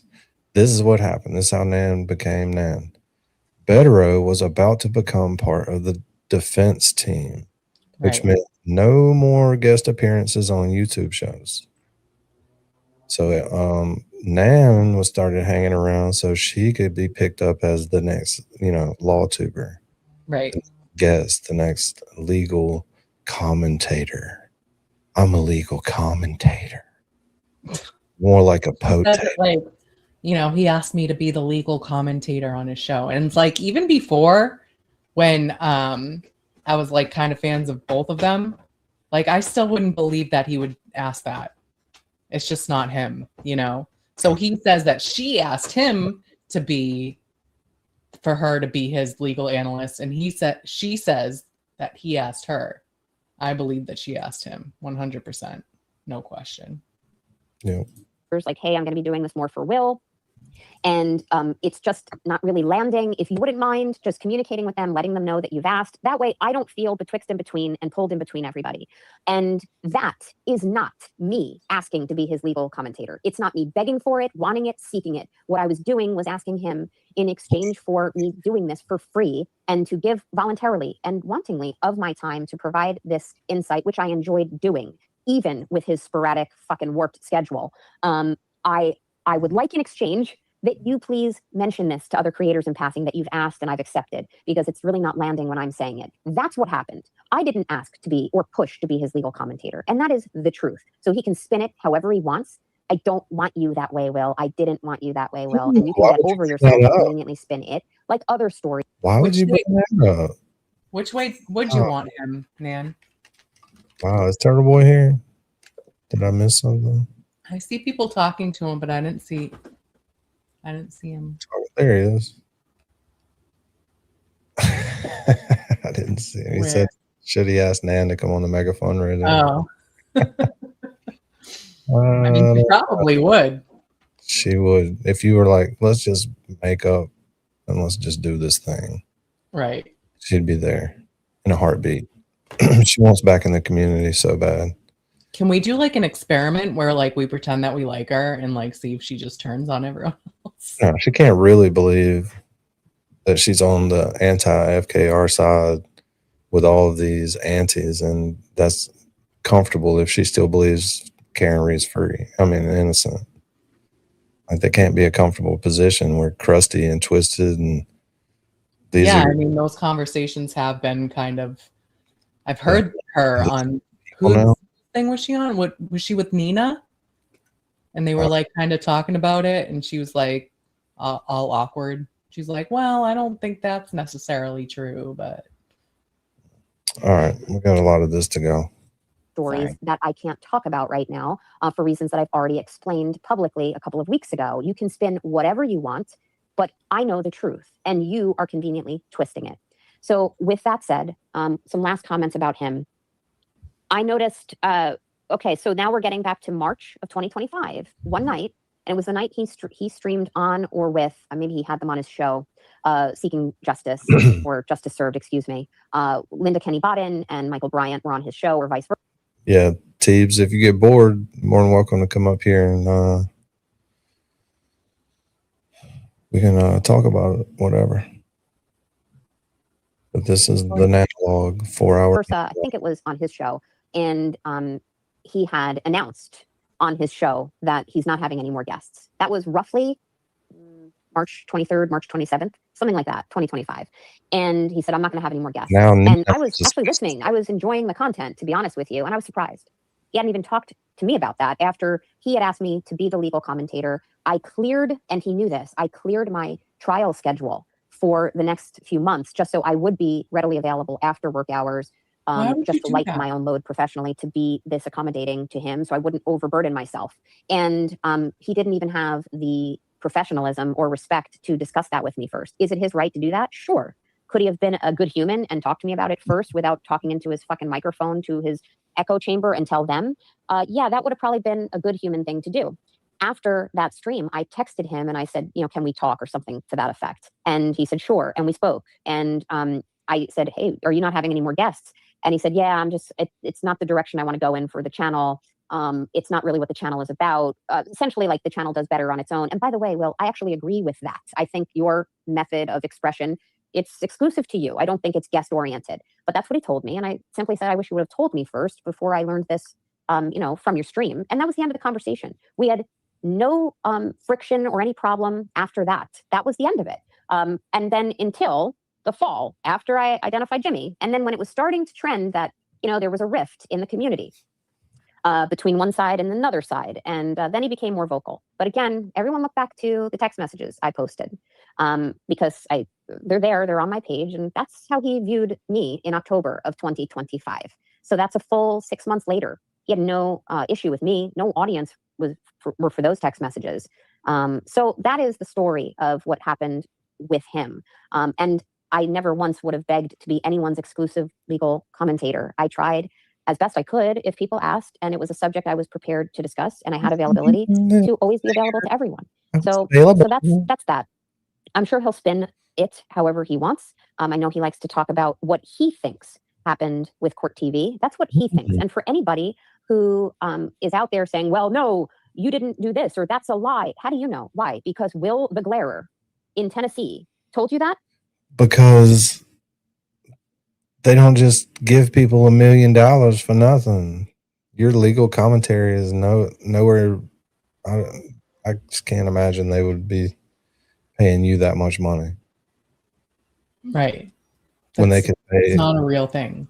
They could get somebody like Better Call Saul to come on for $100,000. Why would they waste that money? Exactly. And it's still legal commentary. She's doing YouTube shows for free. Okay. She's clearing her trial schedule. And that says more about you, again, than it says about me.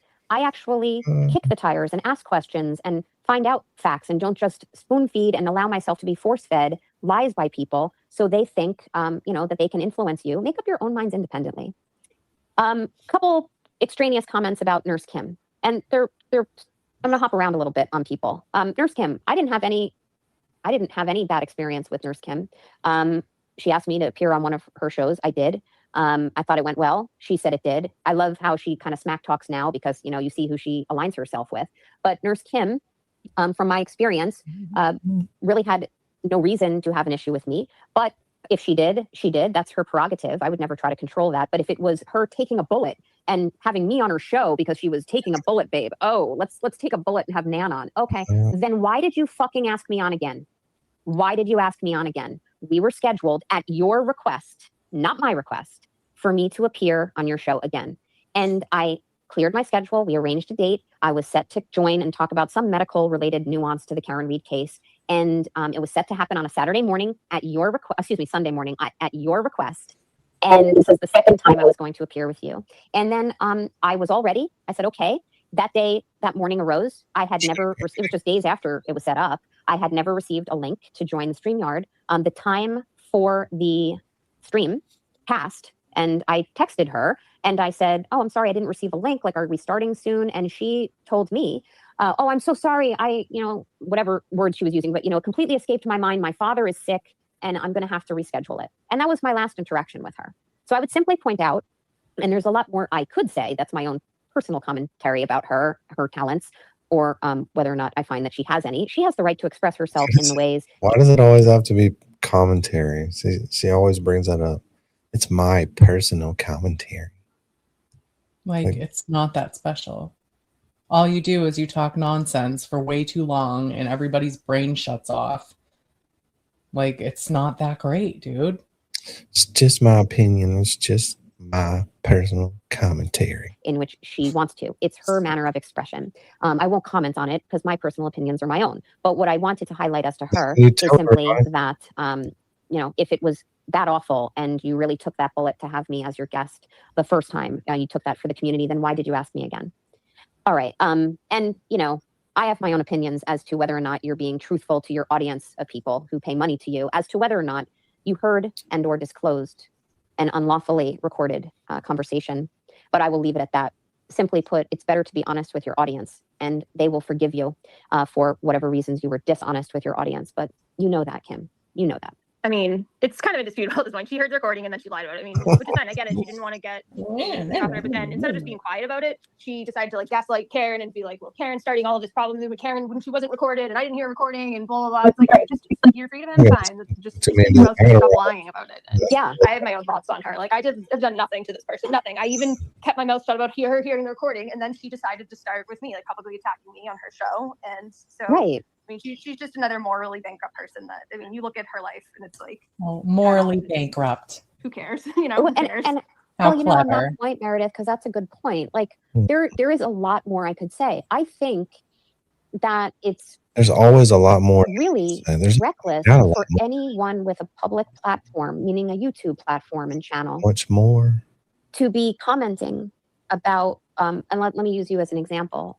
I think, and there are various content creators out there, YouTube hosts, I'll call them, who chose to publicize the restraining order proceeding with you and Aiden and comment on it and let people comment on it and scoff at it and And I don't remember, honestly, let me be very clear. I don't know if Nurse Kim did, but what I know is that I've heard her on various opportunities for her to comment on her opinions of you and or your mental health. And I think that's so improper. It's really offensive to me as a listener for another woman, and she's not alone. I Well, mean, she's supposed to be a nurse, right? And calling Right. somebody 5150. And let's just be clear, all of these idiots calling me that, you guys realize your leader is the only one who's actually like been close to being 5150. I've never had any kind of like mental health sectioning, nor do I need it. But your leader, on the other hand, has It's a really weird thing to say. Well, when you have to tell people things you don't need and things that you aren't and things that you don't say and things that this and that and the other, that means I mean, most people that get sectioned those don't things. believe they should be sectioned, I think. You're one of those things.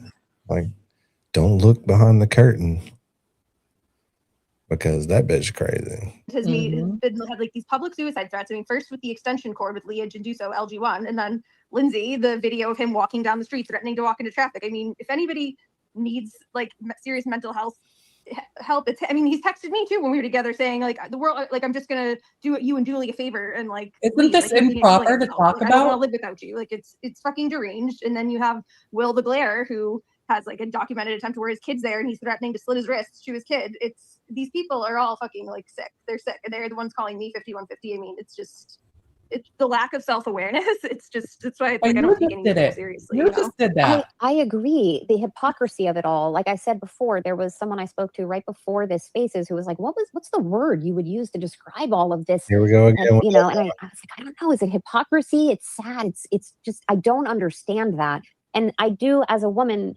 take particular issue with it, that there are women in the community who chose to feed into that. It's equally as offensive when men do, but when women do it, and one content creator in particular chose to stream that hearing and to offer just outlandish, biased commentary, reckless commentary about it.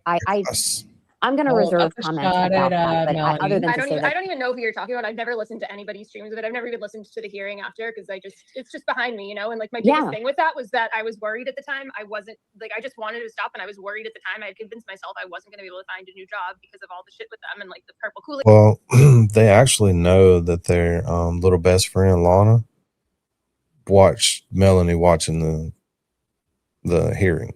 Right. So they kind of both watched it. And I get so annoyed when like they try to pull the feminist card, like, oh, other women are talking. Yeah, because you are making false claims, which is offensive or, you know, hurtful to people who are real victims. Like what you're doing is fucking wrong. She's not crazy.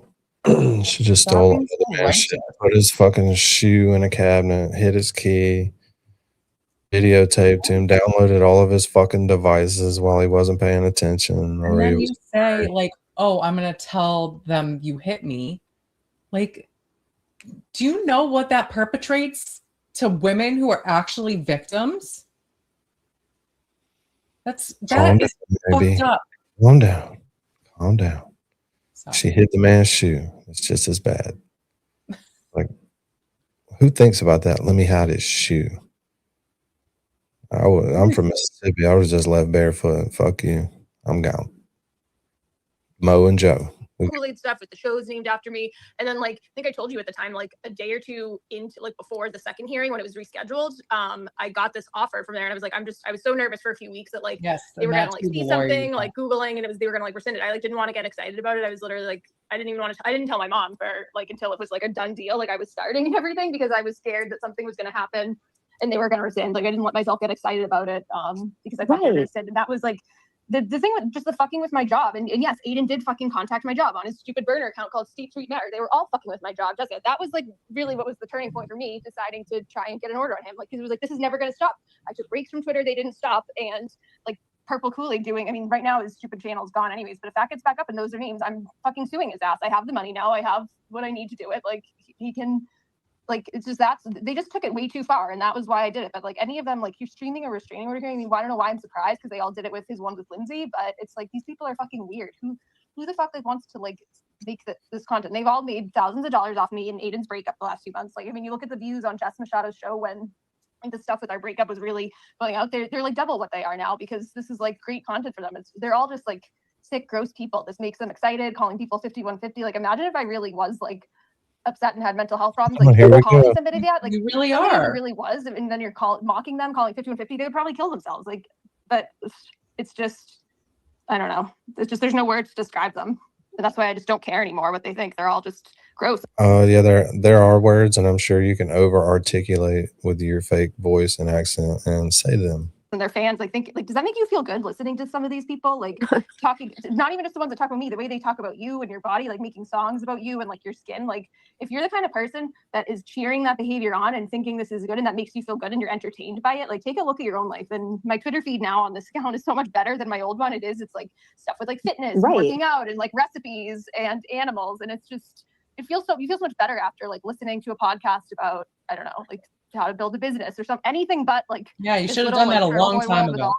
Against people and like talking to so much shit about people who most of the world doesn't even know who the fuck they are. It's just, it feels so much better. Like in your mind just feels so much more clear than these like just in the space. I wish you would have done that a long time ago. I ago. don't have, like you said earlier, you don't have to listen to any of it. Like if I go back on my old account, it's suspended. My feed is just full of clips of like these faces and like the meltdowns and like that one with Barry on. It was just like, honestly, I am so embarrassed to have been associated with like this movement or any of these people. And like, if I were the one who was behind all this, if I were Turtleboy, I would be fucking embarrassed. Like these like adults, these 50-year-olds screaming at each other on spaces. And it's like, this is just normal, par for the course, like another day. Like this is fucking psychotic and weird behavior. Like these adults on these spaces screaming at each other. It's weird. And it's weird that it's like normal. Like this is not normal. Yeah. And I guess you don't see that it's not normal. Until you look outside of it and have a break from it, like having a break from all of it. Like it's just, it's when not did you take normal. a break? Yeah, and it's weird. Like I know I don't know the names of them. I know there's a couple of I think there at some point was maybe a documentary on Netflix about like the social media and how it's kind of tailored to people, and you know, to they're monitoring you, they're watching you, they're feeding into what you're looking at, clicking on, shopping for, etc. So like there's a lot of resources out there for people to educate themselves and learn more about how, you know, these algorithms work and data mining. Uh-oh, can you still hear me? I just heard a sound. Yeah, I know we weren't gonna like approve any speakers, but I don't know, I assumed you were on the same page with any two.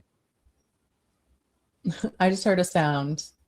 It was just the apocalypse. Don't No worry. one has to like everything about me or anything about me. You were also communing with individuals who didn't like me. By the way, NH dude, can I just ask you to mute yourself real quick because I'm hearing your wind chimes.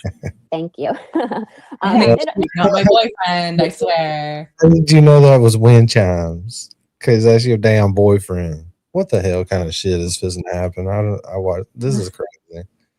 Watch this. This is my favorite part of the. No, I'll say, like, and I apologize to you privately, and I'll say it publicly too. And like when it came out there that I had talked to, I'll be the first to admit I talked shit about you with Jimmy, like that last spring, like a year ago when he was talking about you too. And I didn't know he was like behind that money discount. I mean, that's taking it too far. And I'm sorry for doing that. And it's okay. And I've like looked back to it, like my conversations and stuff, and like I feel bad about talking shit about Esty too. And I'm sorry, and I look at things a lot differently now. Well, I appreciate you that. made a whole fucking account about Esty. No need to apologize. I don't. But yeah, no, I said no. I will. I mean, it's like, and that's the thing. Like when I was caught on it, I immediately apologized to you. And I just don't get. It just went too far because like.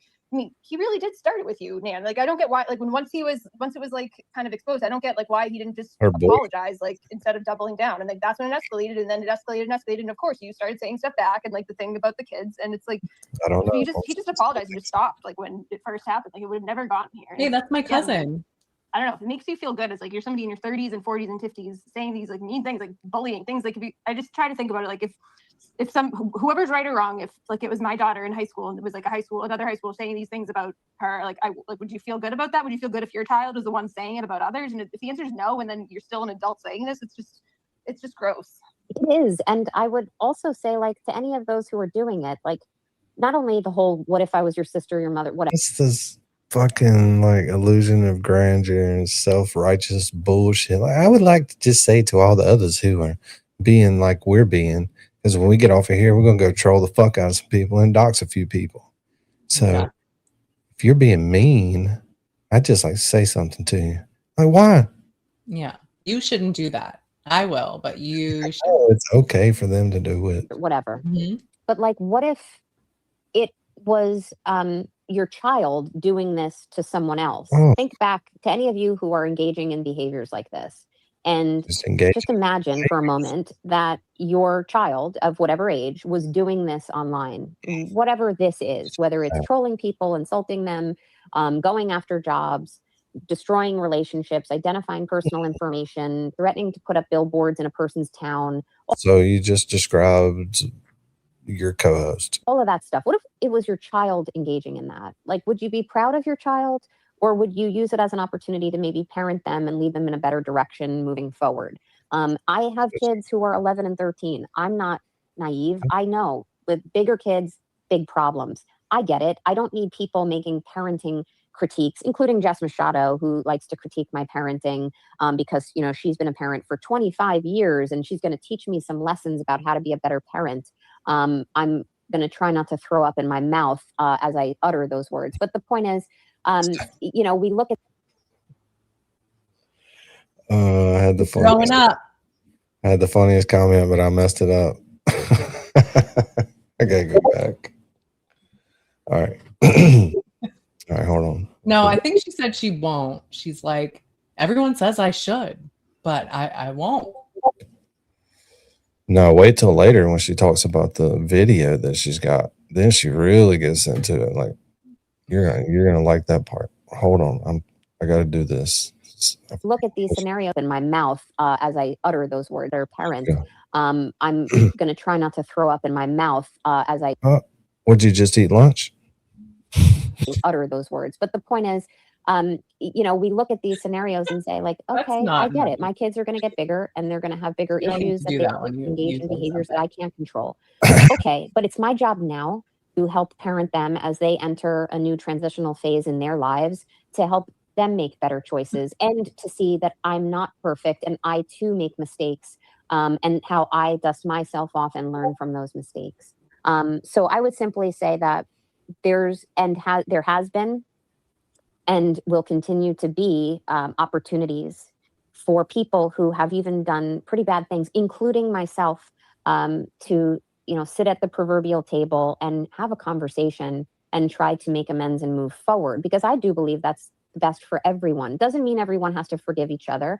It doesn't mean that at all. It just simply means that it's never too late for anyone, including myself, to try to make amends. And I will bring that theme back in when I talk about Aiden Carney in a few minutes. What I did want to do is ask.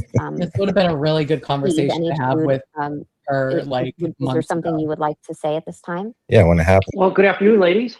Hi. Here we go. My favorite part. Hi. You're not gonna fucking believe. You're not gonna believe me. She's having this fucking nanologue. Okay. Mm-hmm. She needs a little pat on the back. Now listen, she already has treated him like she doesn't know him. Right. Okay. Right. She's like, oh, I hear your wind chime. Well, how the hell you know that's wind? That the whatever noise is happening. Yeah. All right, I'm gonna slow this down because we need it. We need the full effect. Okay. Now, this is a random person now. Random person. I actually just was calling for a little intermission break. I was going to bring some entertainment in, just to kind of give it a little break, take a little breather and everything. No, I'm just kidding. I forgot to tell you, it's not funny at all. No, I honestly wanted to just have the opportunity to give you the credit that you deserve, to have the ability to come here and speak your truth, because it has been a shit show. I've witnessed it before I even knew you. I didn't meet you until May of last year, but prior to that. And so to see the vitriol over somebody that was just giving of her time, and then to be shredded the way you have been, and granted, you can give it up just like the rest of them, but rightfully so.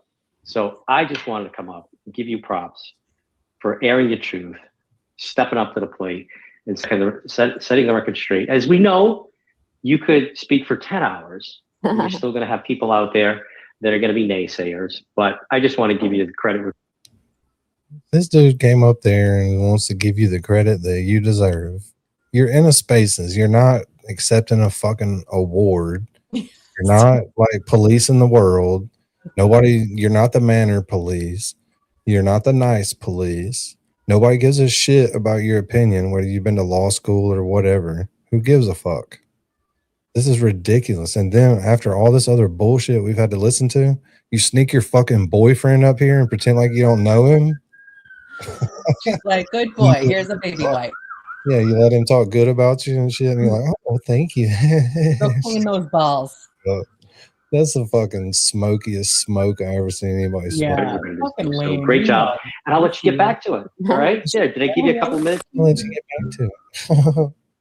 Mama gonna let you get them flaps later, baby. You get some oxygen? You good to go? Thank you so much. Thank you. Thanks, Meredith. All right. Did she just play motherfucking applause? God damn. Was that her? Oh my god, I can't. You good to go? Thank you so much. Thank you. Thanks, Meredith. All right. It was her. Thank Be you. well. I appreciate that. Thank you.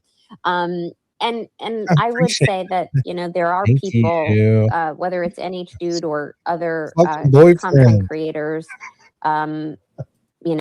This dude Thank is you, trying- random listener. Oh yeah, and when he got off them spaces, boy, she called him. She's like, "Oh, come on over here.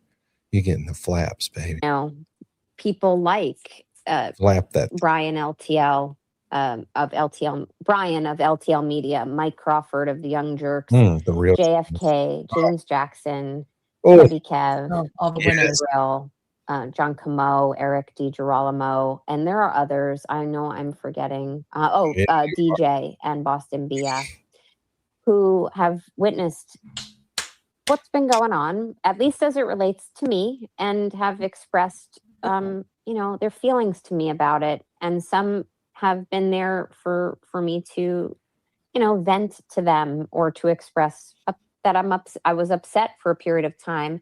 I'm not anymore.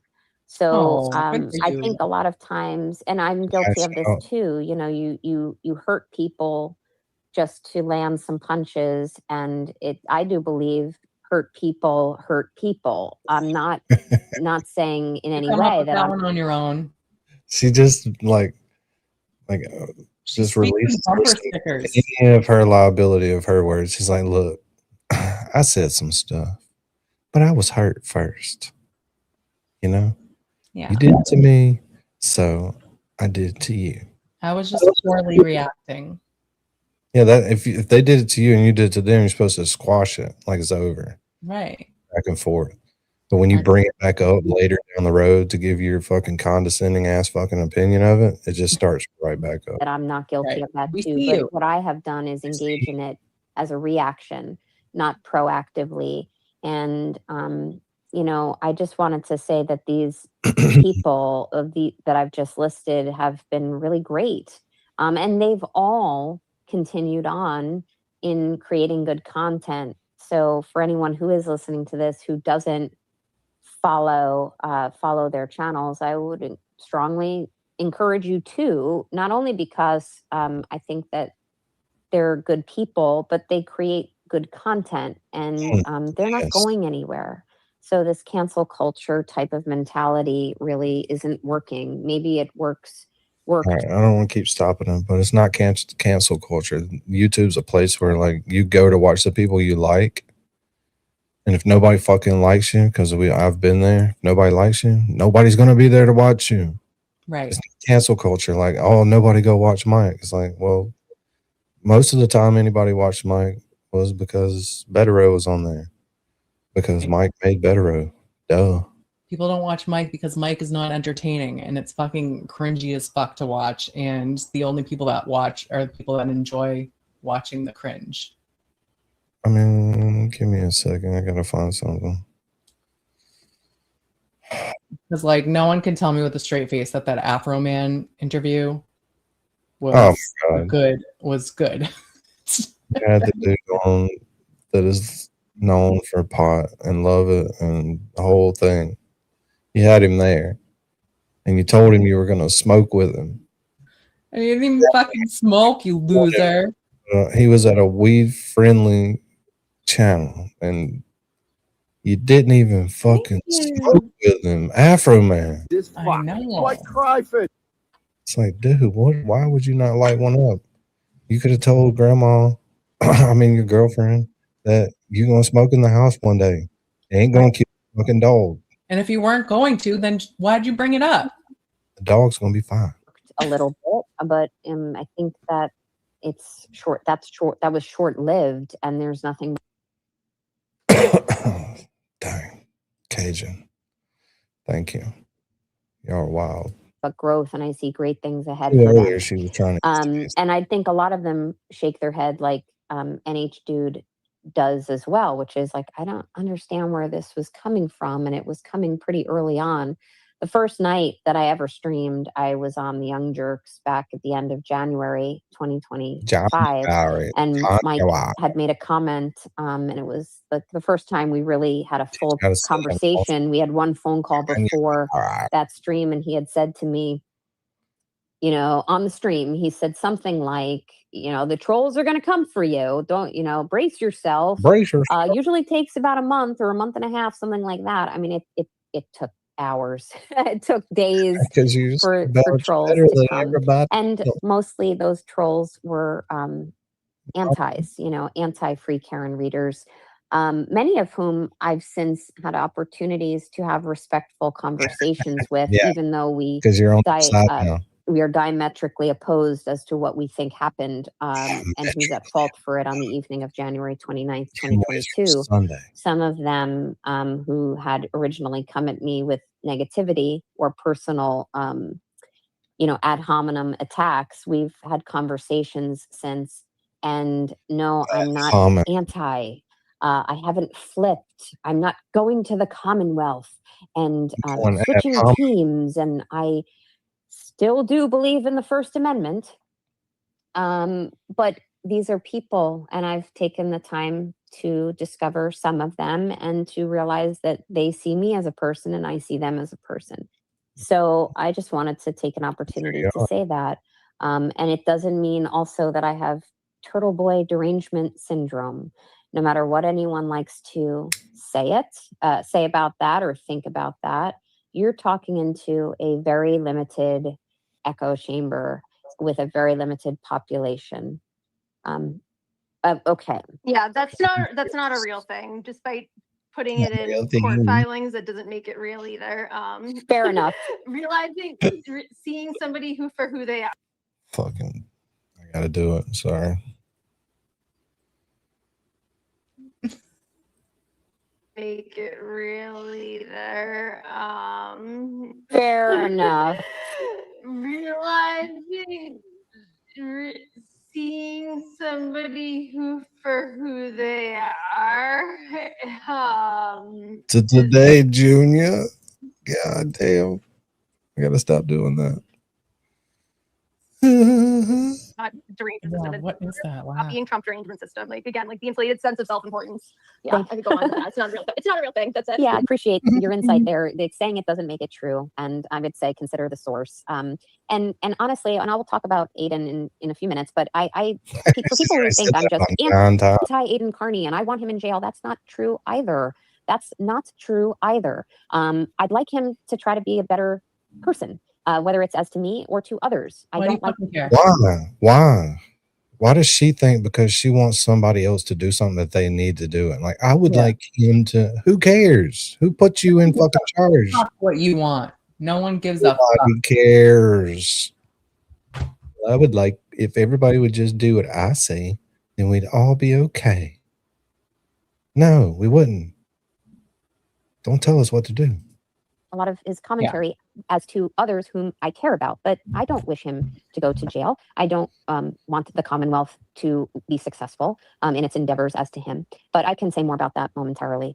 Just a few more people I'd like to go on my valid truth journey about. Oh, is she going to talk about us? Somebody we know uses that terminology, valid truth journey. Yeah, stop stealing people's shit. Where do you get that from? Let me talk about Jess Machado, who has made it abundantly clear that she's going to spend her Saturday afternoon touching grass and going to a beach and wherever she's going to go of a personal nature today. Hi, Jess. Hi to you. I know you're listening. You can say you're not, but you are. And that's fine. If it helps you to posture and when did she say she wasn't listening? She's like, you say you're not. Like, when? When did she say? Oh, she's maybe before she said, I'm not going to listen. Well, she probably didn't listen. Well, she probably said that she's not going to be listening to YouTube because she's doing something else, which I'm sure she's doing. She can still listen to it later. Yeah. Maybe on a car ride. Listen how like excited she gets right here, thinking Jess Machado's listening, but she's not. And put that image out there. Go with it. You go with that narrative, and trust me, I won't call you out for it. Wink, wink. Wink. The Jess Machado thing. Here are my thoughts, and they're in no particular order.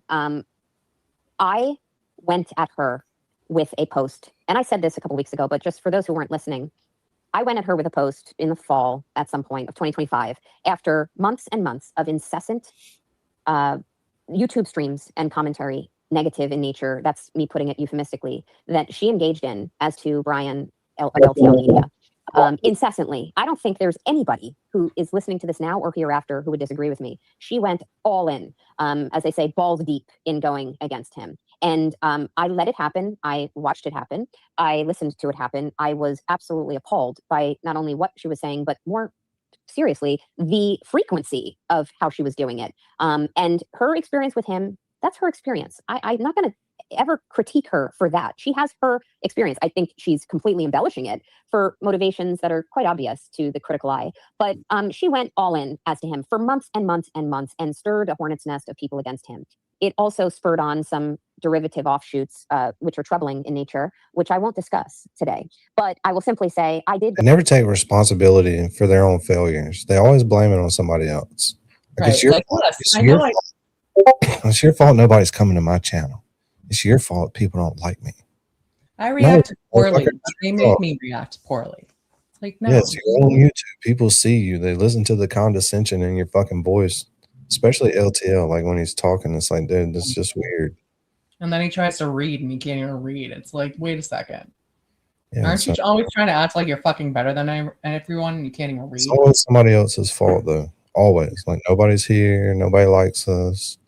And it's y'all's fucking fault because you told everybody not to and they just did what you said. I did go at her with a Twitter post where I'm paraphrasing, said, what are you doing? Like, you're going at him incessantly. Here you are. You start your YouTube channel. You had an opportunity. And frankly, I thought she was going to use it for independent journalism, but turned it into a complete drama shit show week after week or day after day where she just shit on him or shit on other people. And I gave my First Amendment opinion that it was a squandered opportunity, show and tells and shitting on people. It's ridiculous. And the amount of shitting that she did on Brian, I thought was inappropriate. And I told her that in a Twitter post.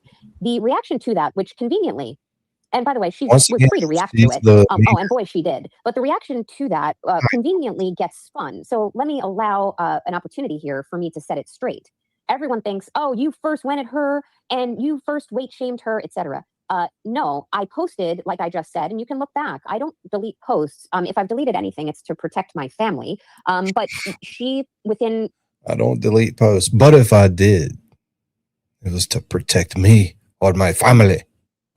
Yeah, you fucking delete people on YouTube are after Nan and her family. Yeah, stop it. I must protect my family. You're not in the goddamn cartel. It's not like that. We're calling you out for shit you do. You're a guest on YouTube. You're not in a fucking cartel. In a matter of a day or two, created a disparaging song about me and did her in her inimitable way, started to attack me. Now I'm content for her and she's going to go all in, made a song, was so proud of it.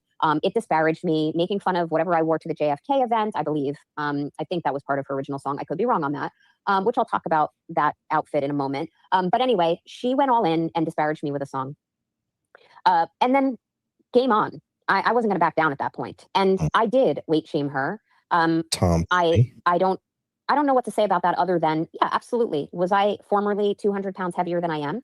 Yeah, I was. Do I know that it has a bad look for a formerly fluffy woman to be attacking extremely just lost her weight. Hugely fluffy woman about her weight. Absolutely. Did I think it was going to hurt her or bother her? I sure did. Hurt people. But just so it's clear for anyone who's like, oh my God, you were formerly fat and you're making fun of her. I'm not proud of it, but it definitely was done to bother her. And it has. She can say it didn't, but it did. And it does. And that's fine. But for people to think that they've somehow revealed this, aha, you were formerly fat, and stream a video of me that is out on YouTube from me streaming years ago when I was 200 pounds heavier, for them to kind of say, well, you used to look like this and now you look like that, or you looked prettier when you were heavier. Look, I know I don't make any secret of any of that. In fact, within like a couple of weeks of entering the public scene of the FKR community, I posted a video of my transformation. I have made it clear on multiple streams that I used to be heavy and now I'm not. Self-righteous. So you're not hurting me. You're not adding news. Maybe some people were unaware that I used to be heavy, enormous actually, but I was well aware of it. And once the original antis were coming at me about my weight, I put it out there. Why? Because, to use Jess's words, you got to get ahead of it. And I did. So it's no secret to me. And yes, I've gone all in with her. And I remember one particular night, my friend JFK, unbeknownst to me, as a surprise to me, had in the swirl of all of it, kind of put together or commissioned the putting together of a song about her that disparaged her. And I was like tickled pink at the time because I was feeling pretty crappy about what had transpired. This, I give her a First Amendment right protected post about how she absolutely and unequivocally squandered an opportunity to actually be a good independent journalist with a good channel that will grow. Your channel's not going to grow, Jess. I'm sorry to tell you. It won't grow beyond much of what it is now. So I hope you have a good savings plan, and I hope you're saving for your taxes for next year. But with that said, he put together a song for her, and I loved it. I is it her business about Jess's taxes? Like, oh, I hope she's saving for her fucking taxes next year. Like, yeah, who pays taxes anyway? It's fucking stupid. Get over yourself. She's like, I don't even know what to call it. I guess it's more than just, being conceited and being like fucking condescending, and she's got to be like an actual hypocritical. No, not a better word. All of those words are just normal. We need a new word for her. Right, she's so much better than everybody else, and she's rich. She's got to influence her kid, nice cars. Fuck.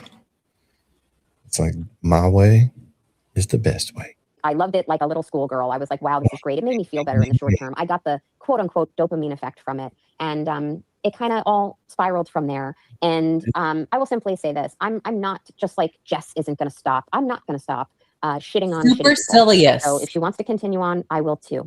And I've seen pretty atrocious behavior from her beyond me. I don't think it's really in good taste to hold seances on your stream about me. If I do deactivate for periods of time for my own mental health or my own literally personal in real life safety, or that of my family, I will do that. And for it to become a punchline for people to simply hold seances for me, including you, Jess, and you, Jimmy, and others, I think that's horrible. If I deactivate, it's my right to do that. And honestly, for those who don't fully understand, most times if I deactivate, it's either or both for my own mental health and or for my own personal safety. And guess what? When I do deactivate, sometimes risks in real life to my own personal safety or that of my children actually increase. So I come back. So everyone who tells me to log off, why don't you just log off, Nan? I don't have to log off. Neither do you. B, it doesn't solve the problems because I've logged off. I've gone dark. I've gone silent for days, weeks, months at a time. And everyone still keeps talking. Not everyone, not all the time. And maybe it'll die down a little bit, but it becomes a punchline or little albums get created. So if I log off for me. If I come back for me. But I shouldn't have to compromise what I like to do or how I do it just because a mindless mob thinks that I should. So as far as Jess is concerned, is it in great taste to fat shame another woman if you've been formerly fat? Not really. But ask yourself, is she doing anything in great taste? And why do I have to be perfect? I'm not perfect. As I said on the Young Jerks last night, I can be salty. You're sitting here saying spicy, or I can be pleasant. Whatever that works for me, it works for me. And I get it. If you fuck around and jerks, then you don't have to worry about anybody hearing it. Find out you're going to get dirty. I understand all of that, but ultimately I didn't start all of this, and it was fine for me to post at her and say, you're shitting on Brian. I think it's inappropriate. He is my friend, and I did stand up for him, and I would do it again, and I would do it again, and I would do it again, because he is a very good person. And I'm not saying that to the exclusion of any other content creators by listing him separately on this. Brian keeps his head down, he blocks out the noise, and he keeps going. He actually does. And he's boring as fuck. He doesn't get involved in all the drama. On occasion, he'll say a thing or two here and there, and I respect him for that. But what he does is good journalism. And so good. Listen to this journalism. This white cryfish. Ultimately, it's kind of ironic how there's some individuals who critique his manner of journalism when it's actually what those individuals who have critiqued him aren't doing themselves right now. He's shedding light on some very important issues and cases up in Massachusetts and Rhode Island areas, and I admire that. He's shedding light on the Epstein files and issues involving that, and all of the surrounding really dark issues involving that, and I admire that. Talking about DePietro? As a person, he's there for me. We talk. I've gotten to know him, and he's been compassionate and very understanding, and he's there when I need him. So for anyone who likes to shit all over him, I would simply say, take an opportunity to decide for yourselves how you feel about him and his content, and don't listen to a small few who are telling you how to feel about it. And I wish him nothing but the best, always.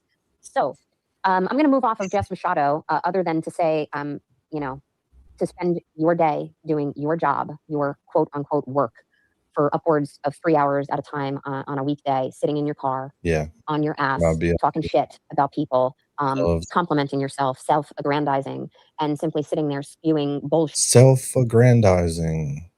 It's funny that all the words they use this like to describe what other people are doing to them, they're actively doing to the other people. Yeah, that's the word we were looking for. Exactly. Thanks Dan. Bullshit, because your little echo chamber, which is very limited, of people are there spurring you on, making you feel good about yourself, and simply encourage people not to listen to a spaces like mine this afternoon. I find that very funny. So I find it extremely ironic and really hypocritical, because if you'd actually get off your ass and stop shoveling high caloric foods in your mouth, and do something productive, including mailing out your old clothes to your viewers. Who the fuck says high caloric? I mean, I would never bring that up because that's all I eat. So yeah, it's important for caloric food. If you just stop with the high caloric foods. Yeah, sorry, I don't want to live a boring life. I'd rather just eat good food. All you gotta do is one thing, Mary B. Viewers who paid you money for your old clothes in a manner that shouldn't cost $800 something, and do it expeditiously, then you'd have more time on your hands to lead a productive life.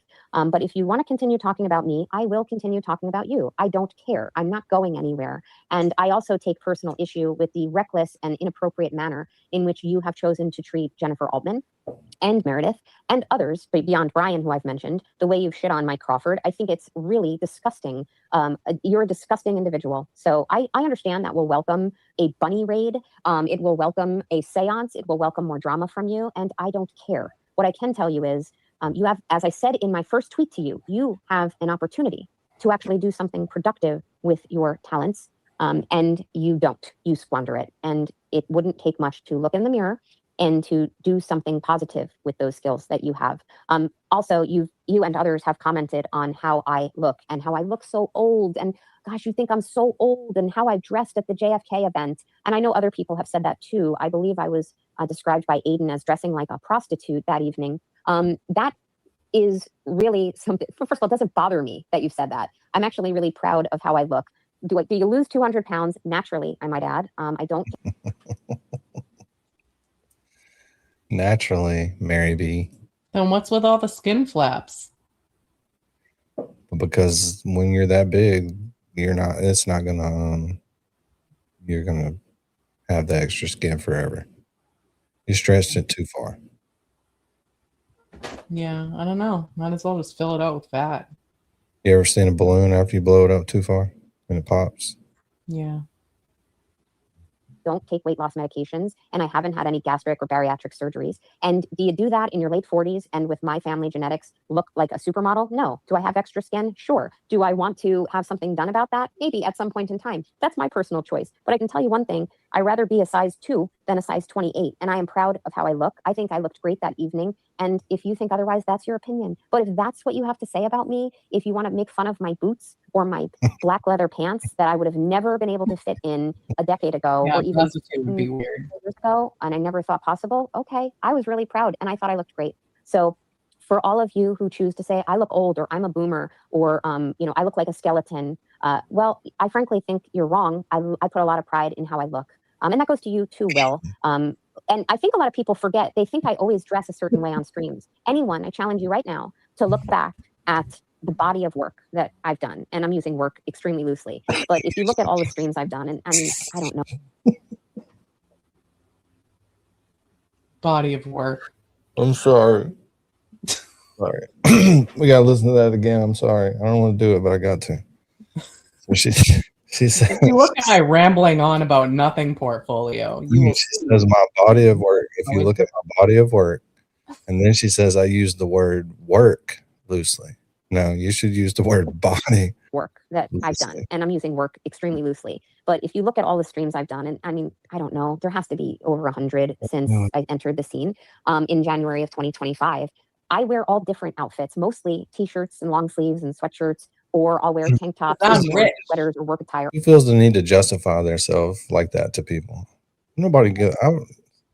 Who cares? If people don't like you in the public eye, people are not going to like you, and that's like their whole goal is to not like people. I buy a new outfit for every single stream, and then I throw it away because I'm rich. Yeah. I don't even donate it to the poor kids. No, throw it directly in the trash. I light it on fire. Those poor kids wouldn't know what to do with all of that expensive clothing. I wear all different things. So if you're going to say I dress like a hooker, look back at pictures I've posted. Look how I dressed on Verdict Day or the day before Verdict Day or when I've gone to court. I'm a human being who dresses differently based on my own preferences and based on the occasion. And that was a fun night, the JFK and James Jackson's event. I had a great time. I loved the vibe. And I'm really proud of that.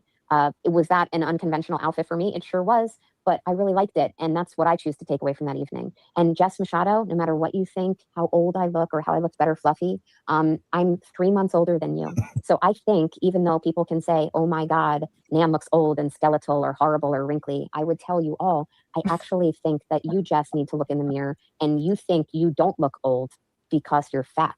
So you lose all the weight like you keep saying you're going to do as you're shoving down your pistachio, whatever, mocha chocolates every morning and your Asiago bagels with cream cheese. And there was the day in question where you wanted to do more of a high protein breakfast during one of your shit sessions and you opted for the Chick-fil-A chicken biscuits as a high protein, healthier choice. Well, she's really paying attention to the food, huh? God damn. It is. She's watching like food. They watch everybody's stream and they fucking take notes. I'm telling you. For yourself. If you lose all the weight, you too will look old and wrinkly and like an old maid yourself. And to Aiden, who likes to make fun of my age, I'm only 6 years older than you.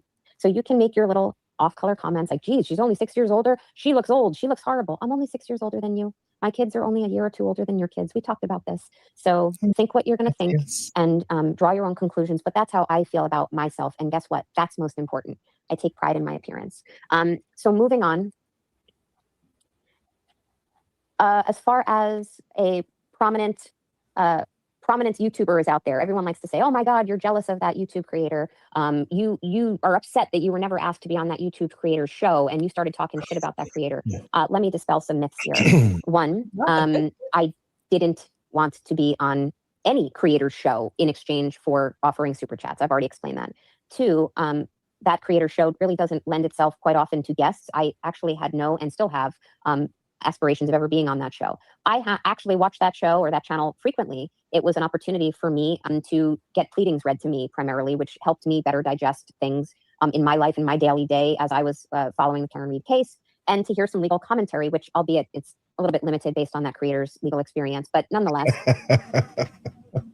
Who's that creator that she's talking about? Couldn't fucking help it. It don't matter who it is, but they have limited Melanie compared to her. Yes. Oh, okay. Yes. Okay, man. Hey, you're jealous. The Timu lawyer. It's crazy that she's talking about Melanie Little like that. There were no aspirations of a quid pro quo, give money, expect to be loved, give money, expect to be put on a creator show. I had no issue with that creator. I've never had a communication that I know of with that creator. I've never had any emails, phone calls, or any of the like with that creator. However, I do have firsthand knowledge that creator has talked a ton of shit about me, a ton of it, and did so first. So just to be clear, I had been asked by the individual hosting the Karen Reid fundraiser that took place on April 12th, 2025, to be a keynote speaker at that fundraiser. I had been invited to be that keynote. So I said, sure, absolutely, I'd be happy to attend. And when I agreed to do that, and I knew that I didn't know who, but I knew that other creators were expected to go to attend as well. I was in communications with Will, the Glare, in the period of time leading up to that fundraiser. And, you know, here and there, we'd have occasional conversations about who was attending or who maybe wasn't going to be asked to attend, etc.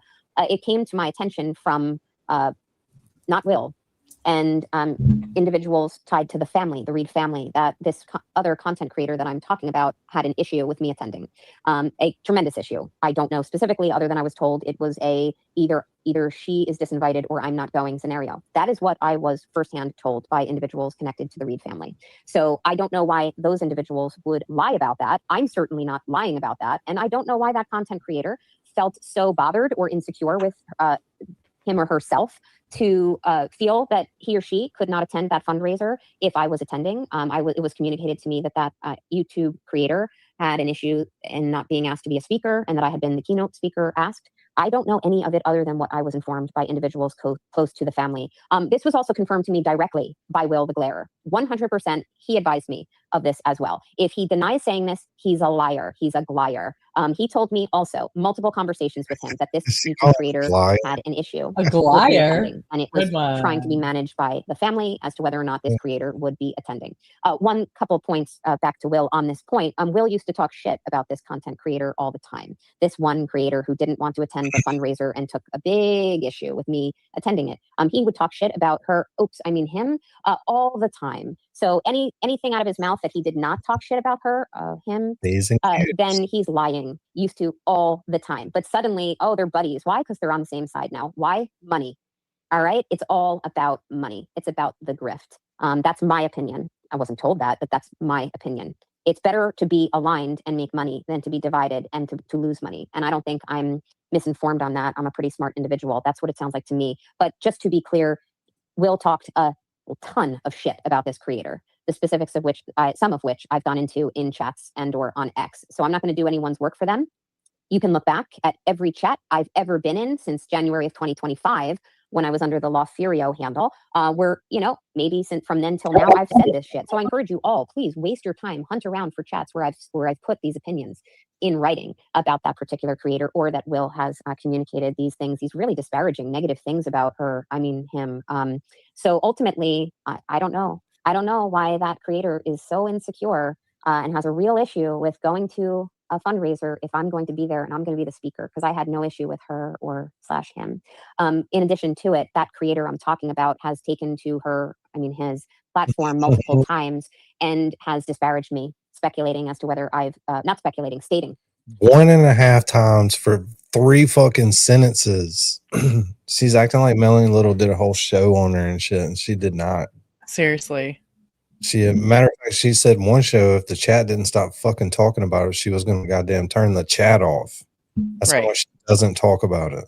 She barely mentions it, and it's like, just fucking say the name. Everybody knows who the fuck you're talking about, and your little like her / him joke is like run its course. Like, shut the fuck up. You're just being annoying. Just come out and say it. If you're gonna have balls, have big ones. Don't have little bitty jelly beans. Get them balls. Shit. Yeah. That I've slept with James Jackson, for example, or that I somehow had a legal responsibility to interject and to stop Aiden Carney from doing dinosaur arms and asking questions in front of a window in front of B&E Pizza on the evening of March 4th, 2025. Sure had problems about that. Just to be very clear, I had no duty to do so. I had no ethical responsibility to do so, to stop him. Frankly, I've said this before, I'll say it again. I didn't believe then, and I don't believe now that he was breaking any law. I don't think he was committing a felony. I didn't then, and I don't now. I'm hearing noise. Do you need to interrupt me? Oh, sorry. Yeah, I was just gonna say. Also too, like, let's look back at it. That was the first time you met him, right? That night, like, in your yes, to go and like jump in like a mom and like tell him not to do something. We've all been blamed for not doing more to stop it or whatever. I was blamed at first, even though I wasn't even there. I think I was inside talking to somebody, so I wasn't even out there when this whole thing was happening. But I was blamed. Other people blamed. Will was like, "Oh, I feel so bad. It's my fault. I'm not stopping." Like, shut up. Like, he's like a 45-year-old man. Like, he needs to start taking some responsibility. It's 1 Adderall in the morning and 1 of your Adderalls in the evening, probably. You don't take the whole bottle. You don't take 2 or 3 at a time. Yeah. And I know it's sped up. I do have it sped up, so. Simmer down. Simmer the fuck down, maybe. Responsibility for himself. Like, this is nobody else's fault, regardless of what. I think it's stupid that it's like, it shouldn't be like a felony for whatever happened. I think it's dumb and silly. But I also think it was dumb and silly to even risk it and do it. Like, given like the outstanding charges and everything, you know. But it's nobody else's fault that it happens. It's not your fault. It's not mine. We're not babysitters. And to top it off, like them putting extra blame on you because you're a lawyer. I mean, that was your first time meeting him. Like, would they really expect you to be standing up to him and like interjecting yourself into this to tell him what to do? It's absurd. I appreciate your insight, and that was actually the night that I met you as well. And that's has become a very infamous night for various reasons we've come to learn. But I will simply say I met you at the exact moment I met Aiden, and like I had no human responsibility to stop him. I had no professional legal responsibility to stop him. I didn't believe he was committing a felony. I still don't believe that what he did rose to the level of felonious behavior. But in addition to that, he has since said felonious. He wouldn't have listened to me if I tried to stop him. I'm a stranger to him, you know, and he didn't say I'm a stranger, but I was a stranger to him. So anyone who's saying, including this content creator of whom I'm speaking, who had a real issue with me early on, and that bled itself into a lot of the online trolling, by the way. But I will named. Like, just say the fucking name. We all know who the fuck you're talking about. Fuck. He who shall not be named. He or she. Is this fucking Harry Potter or something? What are we doing? Just say it. Tell you, like, this content creator goes on his or her platform, starts saying, well, I would have stopped him. She should have stopped him. I should have? Tell me, you point to me where in a statute book, any rule or regulation, rules of professional responsibility, I had to stop him. It is reckless to make such comments, and it is reckless for someone who has a platform which doesn't threaten me. I'm not entering YouTube wanting to legitimately start a channel. Me saying so last year was tongue-in-cheek. To say that to your audience is reckless to do that, and it is disparaging. To say to your audience all the negative things that you have, including that I'm sleeping with someone, is first off inappropriate. It's irrelevant. She said that? She said that? I mean, just the weird obsession with who. Then why don't you start like talking and being? I hope people seem interested in who Will's sleeping with, because I can name a few from this movement. I mean, one of them has been publicly broadcast because of Aiden on a burner. Well, that actually reminds me. You're triggering a memory of the March 4th incident, which I should probably mention. I can't speak to much that happened in the Hillside bar. I don't know if it's just called the Hill. But, okay, and I didn't really know you, Meredith. But I know you were going through your own personal trials and tribulations that evening, and it was apparent. If it matters, it was apparent to me, an outsider. I'm like, she's upset. I mean, I think objectively you were upset that evening from my observations of you, at least in the second stop of the evening, which was at the Hillside. And at one point in time, you went to the bathroom for an extended period of time from my observation. And when you were in the bathroom, another female who was present cozied up very nicely to Aiden during that time. And Will was outside, and I assume he was having a cigarette, but I don't know what he was up to, nor do I care. But he was outside. And it was. She always says that. She throws in a little fucking dig and then says, "No, but I don't care." But then why the fuck did you stop your own self from talking to bring it up to fucking diss on somebody a little bit and then say, "But it's none of my business. I don't care." Yeah, she's. Why the fuck would you talk about it if you don't care? Only us. So Will was outside. I was at the bar. Aiden was at the bar with this other female, and you were in the bathroom, and there was cozying up and conversations that I overheard. And I'm not going to spew them here, but I remember thinking at the time, and I've told people about these conversations that I'm alluding to. I've told people since, so I'm not making this up. I don't think I've told you about it. But I will tell you, as an outsider who was eavesdropping, and I really didn't want to eavesdrop, but I'm sitting there by myself at the bar while Will was outside and you were in the bathroom. I remember thinking, wait a minute, that isn't Aiden's girlfriend. And that's like her friend. She's pretending to be her friend. Yeah. Oh yeah. No, I know all about it, and it doesn't bother me in the least. And I wish I could say I was surprised by it or hurt, but there's a reason why. Like, there are certain people who have been quote unquote friends with the last couple of years who I never fully trusted, and my gut was right on that. And luckily, I really didn't trust either of them with anything important. So it doesn't really matter. But yeah, no. And it was kind of one of those things. Like, I didn't know you. You weren't gonna like butt in. You weren't gonna say something that might make me even more mad at Aiden than I already was at the time. Right. So like, I get it. Yeah. So I was just like, okay. And you know, my personal philosophy is, if there's ever any infidelity going on, like, it's not anyone's role to identify it. Like, people will find out when they find out, because generally speaking, you mention infidelity to someone and then all of a sudden they stay with or reconcile with their partner, and then you're like the awkward one standing aside who tried to break them up. And that was, I didn't care. I just found it notable. So I will. It's what you call none of your fucking business.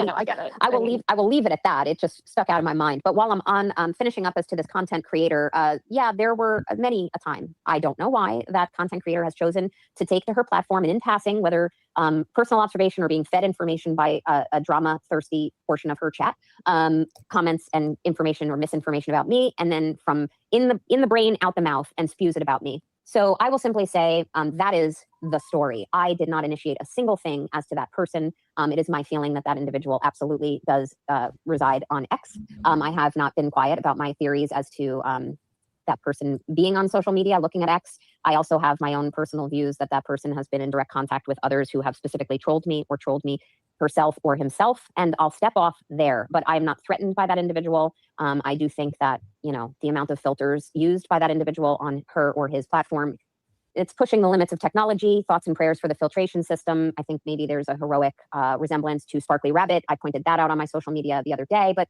that's all I'm going to say. If you fuck around with me from a position of your YouTube channel and state such reckless things, I think you're a shitbag. That's all I'm going to say. And I'm not in any way intimidated by or jealous of that individual. And frankly, I'm very proud of my resume, my accomplishments, and what I've achieved. And I don't give a flying fuck what another has-been attorney has to say about me. Yeah, and I'll leave it at that. damn.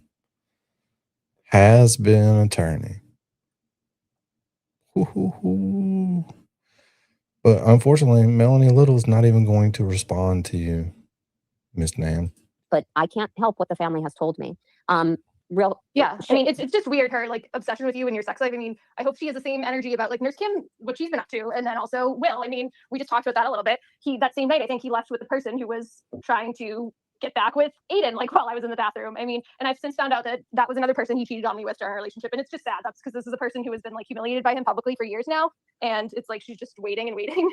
Yeah, so that's Will's life, and I hope the content creator has the same energy for these other people's sex life as they do yours. I couldn't agree more. And then talking about the March 4th night while I'm on it, and I only have a handful of more topics that I will get to. But the March 4th evening, I've already talked about how I don't believe it was a crime. I still don't. And if I'm called to testify, I mean, I did on my own videotape the shenanigans going on. Here's some comments about that. I will testify truthfully. I'm not going to give testimony that's adverse to Aiden because he's been a jerk to me online. And you know, Here we go. This is my second favorite part.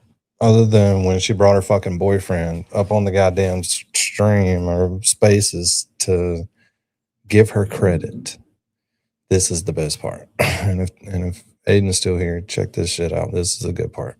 You know, whatever. I don't matter, Aiden. Like, just stop talking about me. I don't matter. Like, find something more important to talk about. I got it paused. He doesn't do any extensive talking about Nan. I mean, she's doing this like everybody constantly talks about Nan. And it's just not true. It's maybe here and there, but it's not even worth talking about. What is there to talk about? There are people that talk about I'm not Nan going a lot, to but work with the not Commonwealth people against she's you. mentioning. Right. You know, that's not anybody else's fault. That's her fault. Shit. But I will testify truthfully, which is in line with what I just said. I don't think you were committing a crime, but I do have a video, whatever you want to call it, of the event, which has the better sound quality. It does. It has better sound quality of what was said that evening, and it doesn't come into evidence unless I authenticate it. So I don't, you know, well, he has it, but I don't know, and I have it too because he sends me. I don't know. I have to look. I don't even know where in my text it is, or if I have it saved in my photos. But there was a reason at the time. I remember specifically that he was like, "No, we don't want it brought in." Something was said or done in it, and Better was like, "No, we don't want Nan's version coming in." So yeah, I mean, I'd be curious if I were involved in this. why that listen to her. She's like, no, I want to be the one to release it. Got sidetracked and never listened to it, but there's some reason why they don't want your version coming in. Yeah, it's interesting. I haven't listened to it since probably March 5th of 2025 when I handed it over to Aiden and I handed it over to Bettero. But I don't know why it would not be helpful to him. I remember thinking, no, that's not true. Well, she said this in the spaces where Kazi tried to get all his questions out. Yeah. And then Nina shut him off. Keep saying that if she doesn't authenticate the video, they can't admit it into evidence. It's Right. like, okay, we'll just use one of the other three. It's not true. I did listen to it subsequently because around that time, whenever it was released, whatever the Commonwealth had that was played, might have been right around that day. But whenever that was played, I remember listening to mine saying mine was better. And my memory, which I'm going by, is that I don't recall anything being said that wouldn't be helpful to him. I mean, I do a lot of criminal defense. I think it was helpful to him. But it doesn't come in. He can't get it in on his own, and I'd have to authenticate it. So what I did say on a Spaces a couple of weeks ago was, look, if I'm asked questions by the Commonwealth about that night in question, I will answer them. I will answer truthfully. I'm not going to bury him. I have nothing to bury him with, to be very clear. I'm not going to allow my personal views of him as a human being to cloud my testimony or color it in any way. But ultimately, it's going to be what it's going to be. If the Commonwealth wants to ask me about things he has said to me subsequently, or overtures negative in nature that he has made against me publicly, or disparaging comments he's made, I would tell you as a lawyer, if I was the Commonwealth, if I was a prosecutor, I could make an argument to the court that it is relevant on cross-examination to be able to explore my own, Nan Gallagher's experience in that specific vein with Aidan Carney. And he has not said positive things about me online through his channel or in print. So, I mean, you reap what you sow. I'm not saying I'm going to bury him or work with the Commonwealth. What I'm saying is if I'm cross-examined, I have to answer truthfully. I'm not the one who initiated this kind of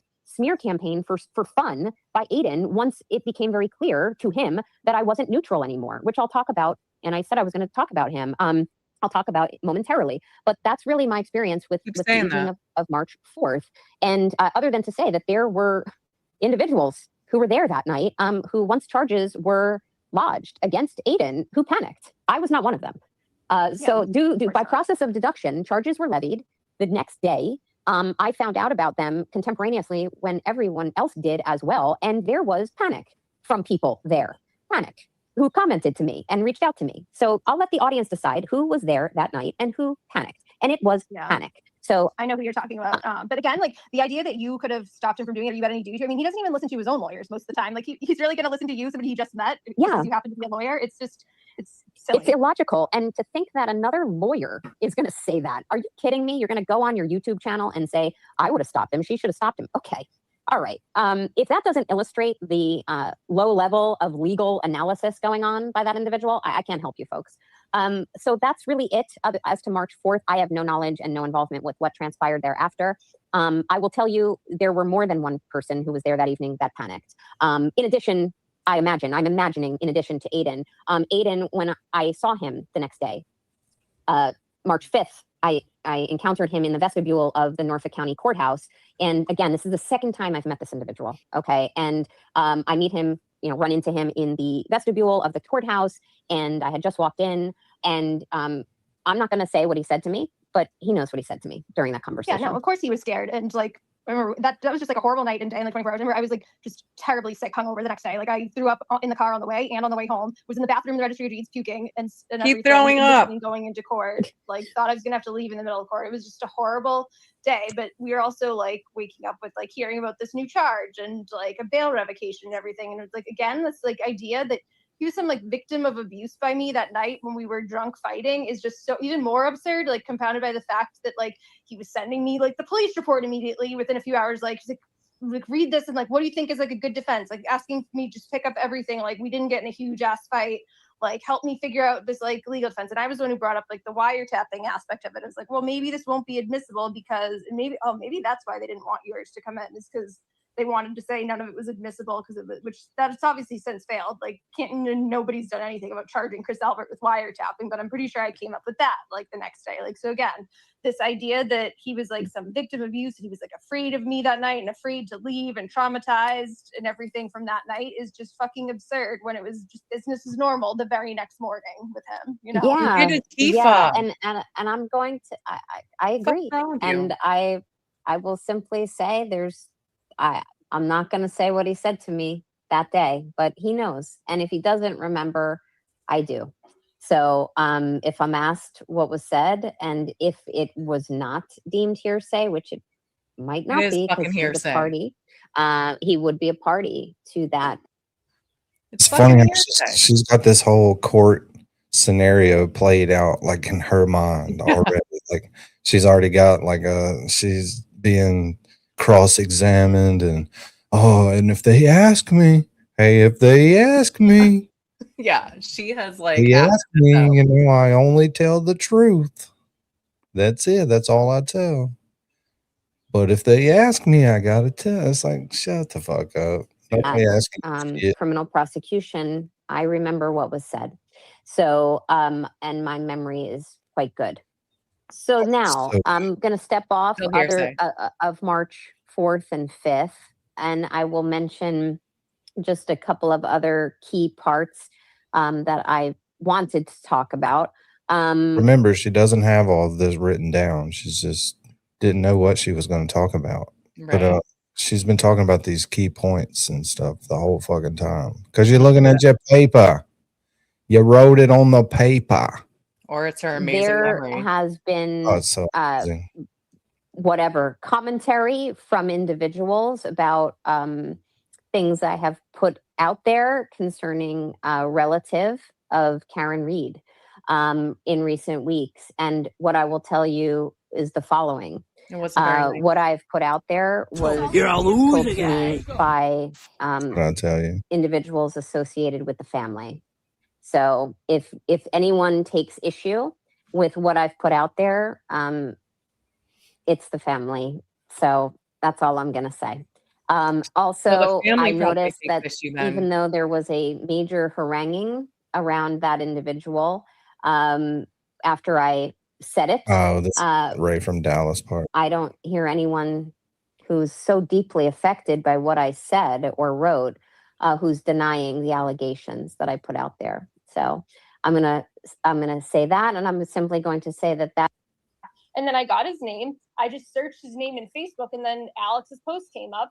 I asked him. I just said, like, I told him I sent him a DM because I was just like, "Is this your cousin? Like, is this true?" I mean, I didn't go and say, then turn around and report, "Oh, this is true that he did this." No, I Yes, just you talked to him. I was did. like, yeah, he's been involved in like a YouTube community that I've been a part of, and he's like said some really horrible things to me, like, and like said some gross things about other women. So I was just curious about this, and then we just were talking back and forth, and he was like, "Yeah, that doesn't surprise me that he's acting like this." And then he talked to, I mean, this was before he even said that he was the one who had been abused or whatever. And that was that. And then a week later, we hadn't really talked at all. And then he's on the JFK show, like one night, and I had no idea he was going to be on. I didn't arrange.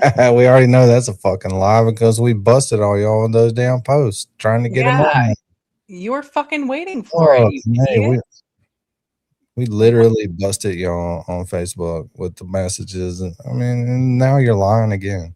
Just like, oh, I was talking to somebody before this Spaces, okay?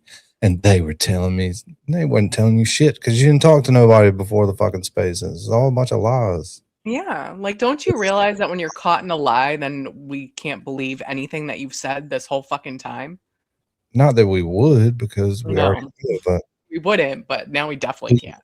you're lying, and the people you're talking to know that you're lying. Right.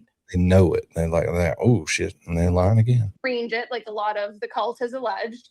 It was a total surprise to me. And then a couple days later, before his second appearance, was when he opened up to me and told me that it was him. And again, I had no idea he was gonna say that on a show. I probably would have just like I think when we spoke, I told him, like, I was just like, look, like, I'm gonna be honest, what's gonna happen with you, like, you're gonna get attacked relentlessly if you do this. And he was like, it's fine, I don't care, like, it's time to speak the truth. But I never gave him any money. I never Yeah. Make sure you say that. Make sure you say that. And then don't tell everybody that you guys like coerced him into doing that and then fucking dropped him like it was hot when it wasn't benefiting you anymore. Fucked up his whole family. You got someone kicked out of a house, and like all this shit happened, and then you're just like, oh, like that didn't work. Next. Drop it like it's hot. never told him to go on the show. In fact, I actually told him not to because of the attacks he would get. So just any. Hold on. You just fucking told us that you didn't know that he was going on the show. So how did you tell him not to go on the show if you didn't know he was going on? Oh my god, you're so bad at this. Fucking do that. Do you have a fucking DeLorean? Are you at 88 right now in your DeLorean? You fucking idiot. You just lied in the same sentence. You lied about your lie. Sentence. You already lied. Sentence, yeah. I can't. It's just hard to keep up with. Because I was off of Twitter. Like, it was when For some things were happening with my job, my last job that I was on. So I wasn't really there to defend myself a lot about this. And it was just really frustrating hearing the insanity that, oh, this is like 5150 cooked up this scheme to go after Ray, all because Ray supports Aiden. And that's another thing. Like, no, my issues with Ray have nothing to do with liking. There are plenty of the turtle cult that I have no issue with. Like, they support him, whatever. Talk crap on me. I don't care. I mean, his show. I mean, I have to agree with her there. She has not fucked with me, but she has fucked with Mary B and my wife. Yeah. But not with me. She or did real quick until I sent Aiden a message on X that she obviously was able to read at that time. I was just pointing out the one truth that they just spilled out on accident in their solid truth journey. Shows dedicated to me. They're like Yeah. head alone with my picture with some crappy AI done by Amy about me. Like, those are I have my issues with him totally outside of supporting. Go ahead, support him. Like, to keep throwing your money at a total lost cause, like, that's going down the drain. Like, I don't care. Yeah. Good for you. And it's just the way that, like, the whole thing was handled too. Like, I mean, you could tell, like, I don't know, it's my opinion, Alex was being honest when he was opening up about it that night on that show. Just the disgusting way all the others were, like, making fun of him, sexualizing him. It's just another time I've never been so embarrassed to have ever been associated with Turtleboy or anything, like, associated, like, shaming a victim like that. And that was his cousin. cousin. And then you have somebody who they're now championing, who literally went on her Twitter for 2 years. It's my favorite part, to see who's been waiting the whole time to be last. It's gonna happen any second. They're battling over it now. Watch. That falsely accused somebody of rape, and she's being celebrated by Ray, who's claiming that he's being falsely accused of it. Like, it's just make sense. It's just scary how people, like, the people are involved in this have no independent critical thinking skills, and just, it's either they're smart and they just know they're ignoring, like, facts and just following whatever they said and just don't care, or they really are just that stupid. And again, makes me so thankful not to be involved with any of them. Yeah, I mean, I have to say, after listening to the horror, We have to take this 23-second break.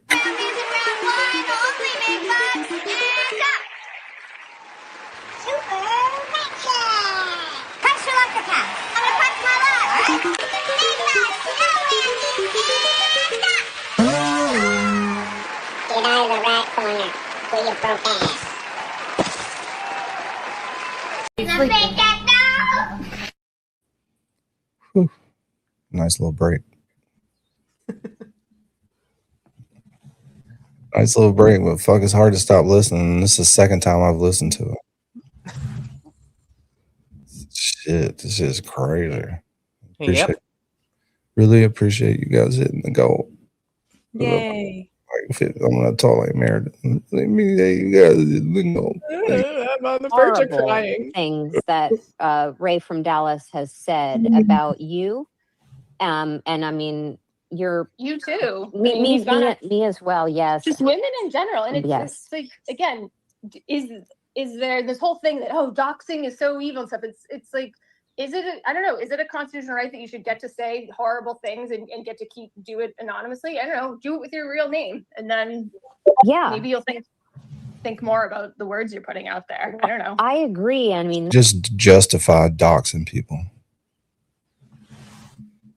Just literally say, well, if they're doing mean things, then I can dox them because do it and give me a name. That extends to some of the other areas that we've been talking about today, which is just the online trolling. I mean, look, I say I talk some shit too in reaction to things that have been thrown my way, but people know who I am. I'm not hiding behind a sock account, and I just find that his words have really offended me. I'm offended for you and others, women in general, to hear anyone talk online that way. I think it's just really disturbing language. Does that mean anyone who speaks that way is capable of committing what I consider to be like the most?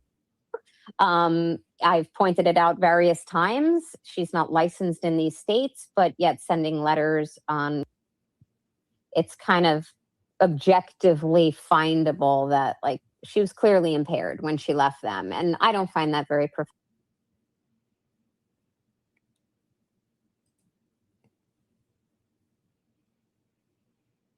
Sorry, she's just talking about But for Happy to have Untwisted Tragedies speak. I don't think I have any experience with Cartwright. But I'll tell you right now, Cartwright, based on my lack of experience with you, if I let you up to speak and you start talking shit, you're getting kicked out or muted right away. yeah, we can easily do that. I do recognize the account. I know I had followed them before. Okay.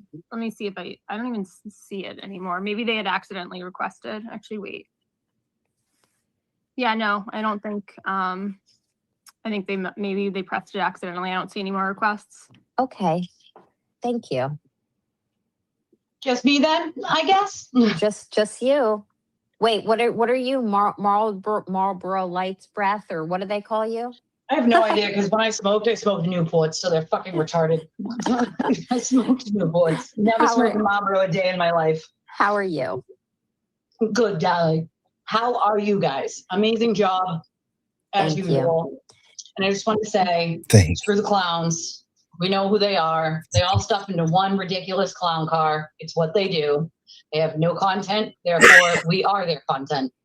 And it says, She said we. Like anybody watches her fucking show. Nobody watches your show. It's not content for anybody. No. No. They're all like, you know, spotlight. Just like they need the spotlight. But Twisted, come on, man. Wait, did we miss Cassie's part? What they talk about Cassie? Oh, they may have. I was just cutting the shit out about Mo. Oh. Mo Lisk. But I mean, I went too far. Let's try.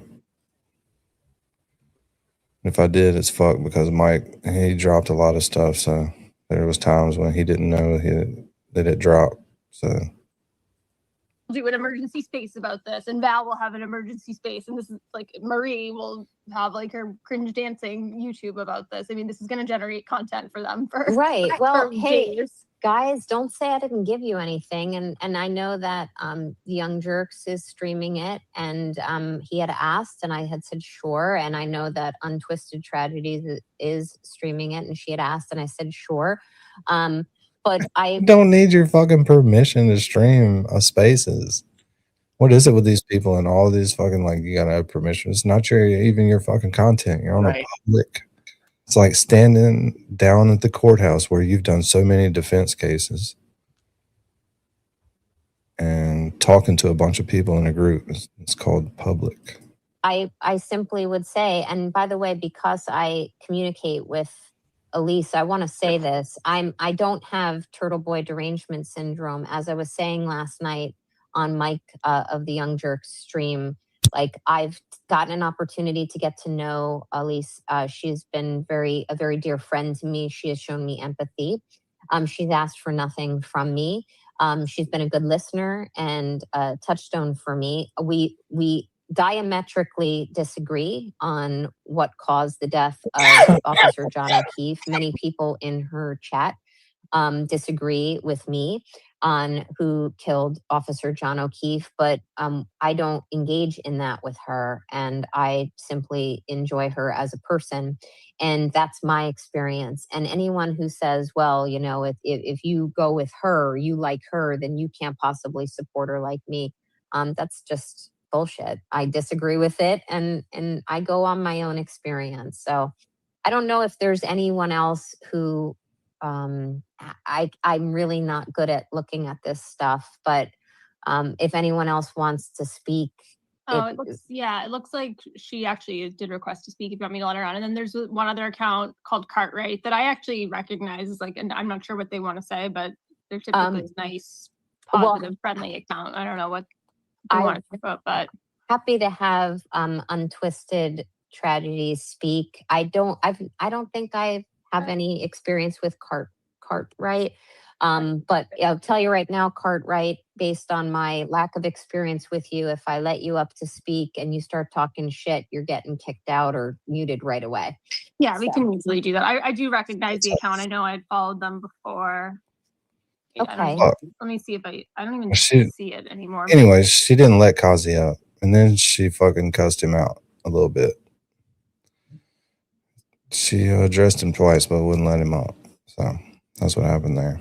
I'm trying to get to the lady. You'll know. You will know. Get me rolling on my own impressions of impersonations of people because I can rival LTL any day. That's a throwdown. Brian, that is a throwdown. I give really good impersonations of people. But Will. Did she say impersonations or did she say blowjobs? I don't know. Or that was Sparkly. Was too intellectually daunted by the whole concept of creating his own Turtle Chat platform. But Aiden really cared. He really cared that, I was making donations and YouTube was going to take 30%. So with all of that said, I know I've derailed your time to speak, Elise. I want to thank you for your friendship. My name is Nan Gallagher. I do not suffer from Turtleboy derangement syndrome. That's okay. He suffers from Turtleboy Tanty syndrome. He has lots of little tantrums. You know, Turtleboy Tanty syndrome. So no worries about that. But I mean, even my own chat, because they want me to correct you, I actually have a very 50-50 healthy mix of free Karen readers and anti-free Karen readers, because I can respect that they don't agree with me. I don't have to shit on them because they don't agree with me. As long as they're respectful to me, I'm respectful to them. I give out what someone puts into my orbit, right? Oh, I don't just shit on people for funsies, right? My name. It's before this. I would simply let him up, but I can Yeah, tell I mean, anyone. I see some of the others. I don't know who some victim. So that is the extent of that. I would also say that anyone can scroll her Twitter feed and draw their own conclusion, other than I will simply say that it appears to me she's quite obsessed with insulting me, maligning me, etc., none of which I care about. But I would simply say I think she's got a real problem. Once again, she tells you a little tidbit about something she doesn't care about. My AirPods are going to die soon. I have another set. Can you still hear me? Can you hear me now? Yes. Yeah, we can hear you. Okay. Yeah. But I can simply say she does appear to be quite obsessed with me and insulting me. And, Yes. I can only encourage her to go touch some grass, especially if she's out of work. She might want to also try to find other gainful employment in jurisdictions in which she's licensed. But you know what? That's just advice from a more seasoned practitioner than she by multiple years. I would also add that on the evening that I was confronted by these issues she has with me during a Spaces 2 Saturdays ago, very aggressively under a name of a new sock account she created to try to go at me during that Spaces. After that Spaces, she left 2, what in my opinion were incredibly intoxicated or impaired voicemails for me at my law firm. She, as an aside, had said during that Spaces, I called you multiple times. You never called me back. Just to be clear, every single call at my law firm is tracked. Every single one. We even have software installed that will dig deeper if there's blocked numbers and the like. There's also law enforcement that's currently monitoring my law firm for reasons I will not discuss.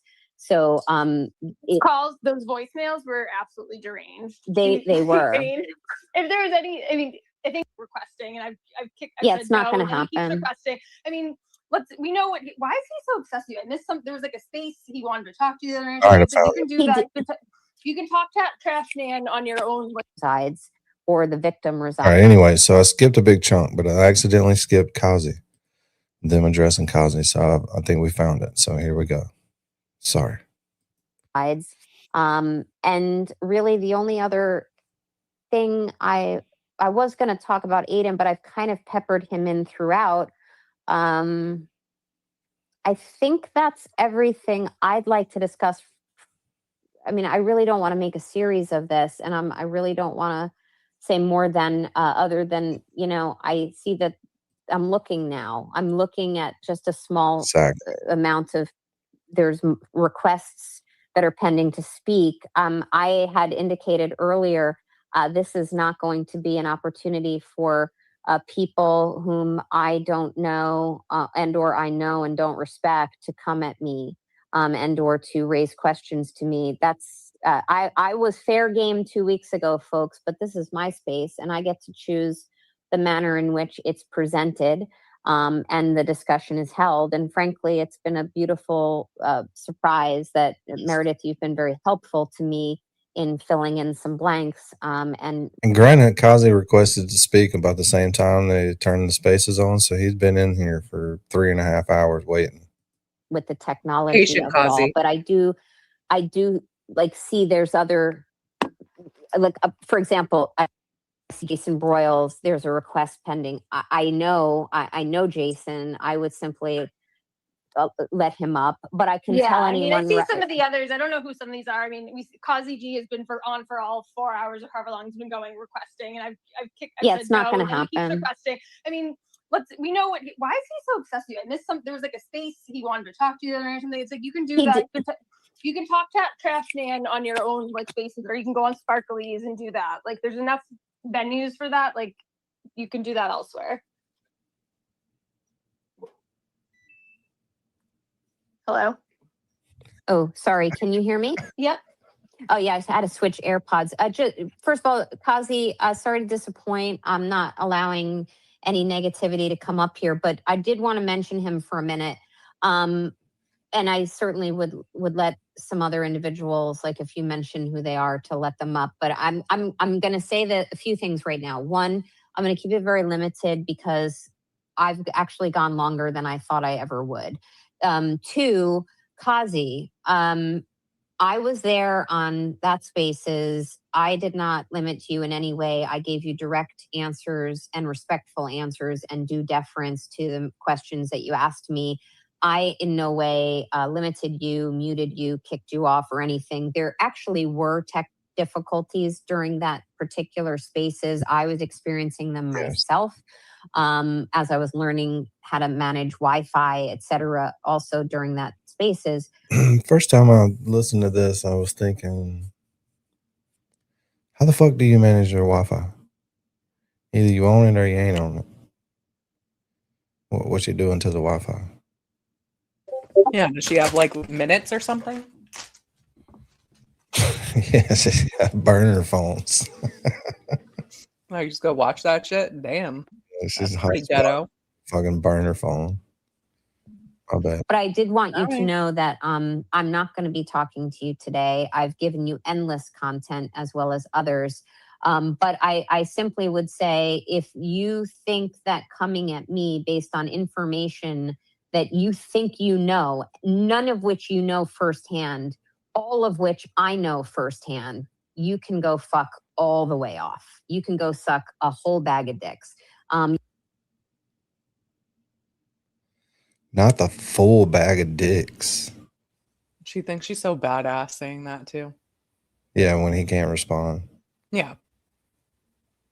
Not saying he has the right to respond. It's her truth journey. Well, because she better keep Brando's name out her fucking mouth. And I use the word truth loosely. You also, if gentle word of advice, I think it's strongly encouraged if you're going to want to grow in the YouTube sphere as a. Oh yeah, Mike got kicked again. Still kicked. Mike. Hello. Yo, Mike, wake up. Just you. Shit, wait, what are you? Marlboro Lights breath, or what do they call you? I have no idea, because when I smoked Newports, so they're fucking. Oh, okay. The prior spaces. I donated at the time my prior 1 hour billable time, which at the time was 500. Dude, this could be finally the stream where we hit 1,000 people. We have 30 minutes to do it. We only need 50. Yay! To hit 1,000 without the help of the bigger people. $100 to your cause back in January of 2025 because another lawyer had done it. I made that donation without any expectation. When I did it, and I've seen it spun thereafter, I did it because I believed in what you were fighting for. And I still do believe in some of what you're fighting for. I think you may have some legal challenges as to some of the charges you're facing. But with that said, Aiden, the only reason I had mentioned thereafter that I'd be happy to come on a show was because I had communicated, Jennifer Altman had reached out to me after I made that donation, and you highlighted it and you said, you know, you called up my website and said, you know, hey, she's a good looking girl and I'd love to have you on the show sometime or something like that. Jennifer Altman reached out to me and asked if I would be interested in coming on a show. And I said, did she just throw that in there? Like that's the one, like, oh, you're so good looking, that's why I asked you on the show. Oh, you're a good looking girl. Yeah, like that wasn't a necessary detail for the story. So you're a good looking girl. You want to come on my show? That would get an automatic hell no from me. Hey, we got gold chains. Got your gold hey, she's a good looking girl and I'd love to have you on the show sometime. Called up my website and said, you know, hey. Called up my website. Called up my website. How do you do that? And I'd love to have you on the show. You called up my website and said, you know, hey, she's a good looking girl and I'd love to have you on the show sometime or something like that. Weird. Jennifer Altman reached out to me and asked if I would be interested in coming on a show. And I said, sure. And then I had made a couple comments thereafter publicly, whether it was on X or in a chat. I don't remember, where I said, yeah, I'd be happy to come on your show. Aiden and I later had a conversation on the evening of March 4th, 2025 at the Hillside Bar, in which we both agreed that his show is better without guests. I actually like his shows better when I used to watch them when he would not have guests on them. And we both discussed it. He's since said that we discussed that. But I wasn't itching to become a prominent guest on his show. And he knows we discussed that. That evening, we also discussed his pretty strong opinion that, you know, why do you give money to YouTube creators? You know, YouTube takes 30%. They should create their own like turtle chat platforms. That way they can keep the bulk of the money. And I said, I don't care.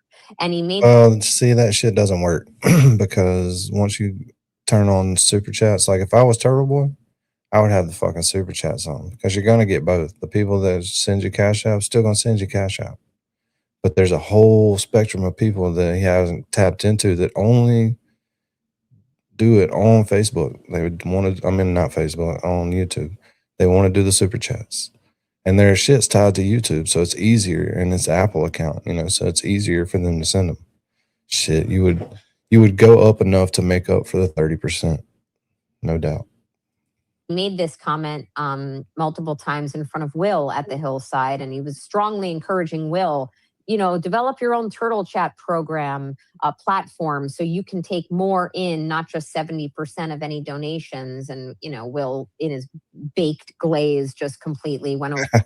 I made that comment about hitting 1,000 and a bunch of the trolls left. And that's how you fucking troll somebody. Keep them from getting to their goals. For his head. He's like, no, dude, I'm fine. It's good. But the point is, by the way, if at any point in time, and it's not going to be this spaces, don't get me rolling on my own impressions of impersonations of people, because I can rival LTL any day. That's a throwdown. Brian, that is a throwdown. I give really good impersonations of people. But Will was too intellectually daunted by the whole concept of creating his own turtle chat platform. But Aiden really cared. He really cared that, you know, I was making donations and YouTube was going to take 30%. So with all of that said, I know I've derailed your time to speak, Elise. I want to thank you for your friendship. I have you beat. I used to be a stripper, and Aiden's very mad about that. And there she is, Cam, right there. That's the lady from Beetlejuice. Put it in the handbook. He's very upset about that. Yeah, but it's Cam. I'm just. I know. I just want to make a brief statement. Everyone knows I like to talk. It's not going to be brief. Nope. We just did an hour analog, and if you let this lady talk, she ain't going to stop talking till you hang it up. You just have to shut the spaces down. a lot, but I gotta say, the Spaces has left me speechless. I'm in awe here. I just, you both are both beautiful, Nan and Meredith. Thank you. But Nan, your honesty and genuineness of this Spaces has been Original Beetlejuice. The lady that smoking the cigarette and her throat's and the smoke's coming out. Fucking, this is her. But it's also monster. absolutely amazing. Thank you. And everyone knows my last name is Monis. That we all know I've got bullied and called Monistat and all that from Mr. Machado. But honesty was drilled into me since I was a young child, because when I'd go to kindergarten, the boys would tease and say monast, try to make it sound like an ass. So I honestly have had the word honesty drilled into my head. And today, I mean, girl, you win. This has just been so enlightening, positive. I'm speechless, which everybody knows that's rare. So I'm gonna go. Thank you, I Cam. love you both. Speechless. I love you I both. was just thinking to myself, if you would have taken a breath, you sound like you're speechless the way you're talking nonstop. Both, and what I'm going to say to everybody on here, and especially to Meredith and you, Nan, remember this: the best is yet to come. Thank you so much. Oh, thank you. I appreciate that, Cam. Thank you. All right, Nan, bye, I know, guys. Nan, I know you need to end this soon, but I just want to make sure I have a chance to announce some breaking news. Disgraced lawyer Amy Amelia, hashtag Amy on Twitter. Breaking news. Breaking news from Twitter, guys. Here we go. Esquire is announcing she's suing you. She's made some drunken tweets at approximately 5:26 p.m. that she is suing you. Okay. Breaking news. That's it. Thank you. I think they almost killed Monistat right here. You hear that? That dude, I think she almost went to heaven. Listen. That she is suing you. Okay. Breaking news. That's it. Thank you. My God. Well, as I've said, there's I think I saw the Grim Reaper just look at his watch when she laughed like that. I'm like, shit, it's getting there. Maybe I didn't say it, but a defense to what I presume is defamation. And by the way, anyone should download if someone can please download an archive of her Twitter for me. I appreciate that, but it's already done. So it's already on the Wayback Machine. So there's nothing she can delete that we can't pull. Thank you, but also appreciate that. But also, in addition to that, like a defense to defamation is it doesn't truth. always save it if people delete It is nice that they got some real legal commentary on this Spaces. them like pretty soon. It doesn't always save it, but I screenshotted it all. Thank you. And had an afternoon drinking day, I'm guessing, just by the volume of the tweets. Absolutely, dude. That's the funniest thing I've heard all day. And that also, and I do have to. How fucking weird is it that the person who tweets every 48 seconds on 17 different accounts, she doesn't think people know, but there are smart people out there on X, and I see it all day because they show it to me and it's fucking hilarious. This Twitter battle that goes on. And it's just crazy. People on Twitter are crazy. But Meredith tweets all day, every day. And earlier in this, she's talking about her new account, how awesome the feed is. It's just cooking and exercise. Shut the fuck up. Like, you just proved you have a fuck ton of accounts. And everybody knows it because your dialect is always the same. Have to go because my daughter will be home soon, but I did want to also mention one point that occurred to me as to Kazi, which is what I had indicated when he felt that he didn't get enough opportunity to freely speak with me 2 weeks ago.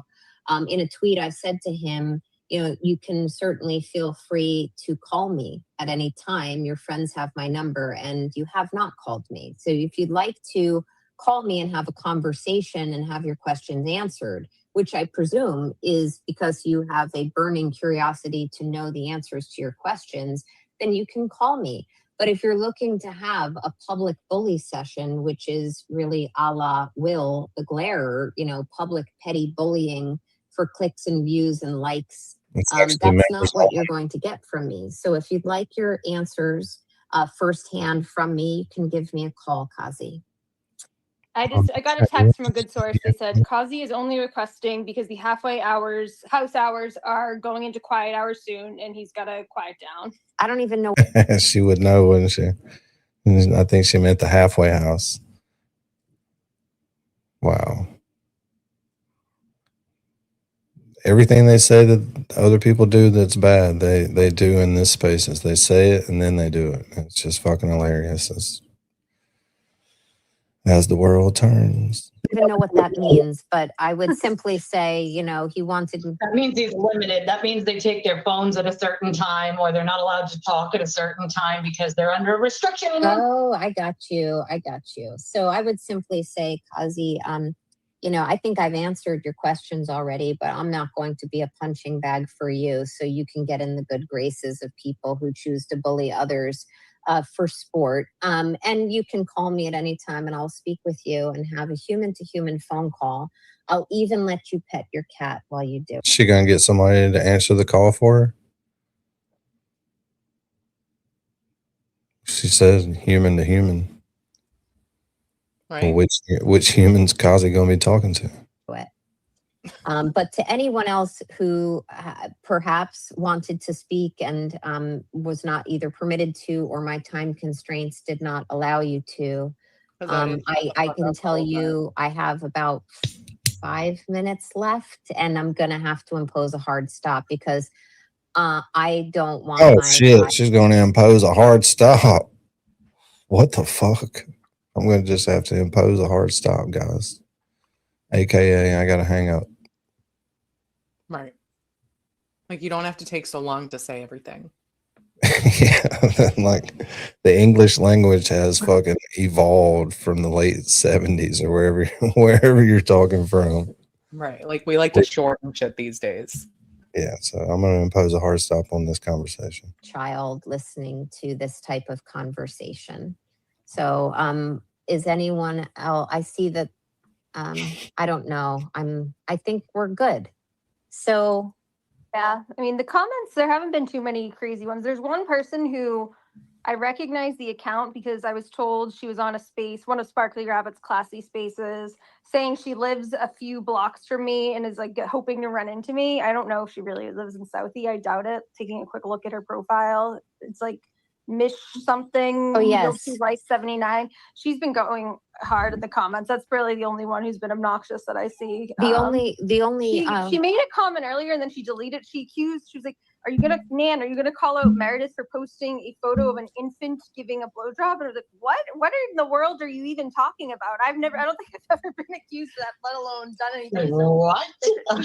She deleted the comment, but she's out of her mind. What? I'm not even going to go back and replay that. But where? She's so fucking right. Come up with that? Where? I mean, that is good job. Her mind. It's interesting that you mentioned that because a couple points. I don't know her, but I did hear her on a Spaces recently saying, you know, that you do live. She lives just blocks from you. And I didn't know how to take that. I certainly didn't take it as a threat. Otherwise, I would have warned you. But I take it as pull up bitch. Like I'm looking at her. I'm not afraid. I mean, cool story, bro. Do you want to live a couple blocks from me too? But also, what I would mention to you is, as far as that made me think of one last point, which is this: there has come this phase in all of this where there's been an expectation, as I mentioned, you're either with them or with us. If you support them, you don't support us. Will you condemn this type of behavior? Will you denounce that type of behavior? I know you wouldn't have posted such a graphic picture that woman is okay. But this other one, like, why is Meredith allowing the negativity towards Kazi's cat? When did anybody say anything bad about his cat? I would never. Nan said he could pet him. What's the problem? I said he could pet his cat. I said earlier he can pet his pussy. Another Stop talking about Brando. Keep Brando's name out your mouth. These people went after the pets. The kids weren't enough. Now it's the pets. Yeah, they were saying free Kazi's cat. It's like Brando's fucking happy. Brando has a great life. The only reason he's holding him is because he's clawed to his chest. Yes. Free Kazi's cat. Man, Cats are excellent judges of character. We're really going downhill. Really going downhill. Affectionate name for a cat. You know, I'm not a cat lover, but I respect cat lovers and I respect cats. But you know, free Kazi's cat, I guess, would be the new hashtag moving forward. Hashtag free Kazi's cat, everyone. But thank you to everyone who listened, and I appreciate your time, whether you did it for salacious reasons. That should really catch on. Free Kazi's cat. He has a name. We had like 35 other things to do today too. I don't think we have enough time. I think Nina's still having the spaces. Is she? Maybe. Oh God, I don't like it. I don't like it. I can speak like that. She's lucky. She's lucky that she's lucky he even let her on. Sorry. Give me one. I didn't think it was gonna work. I thought it was old. So I gotta pull up. Where was that? Who sent me that?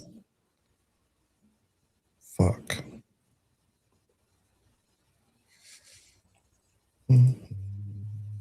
Okay, found it.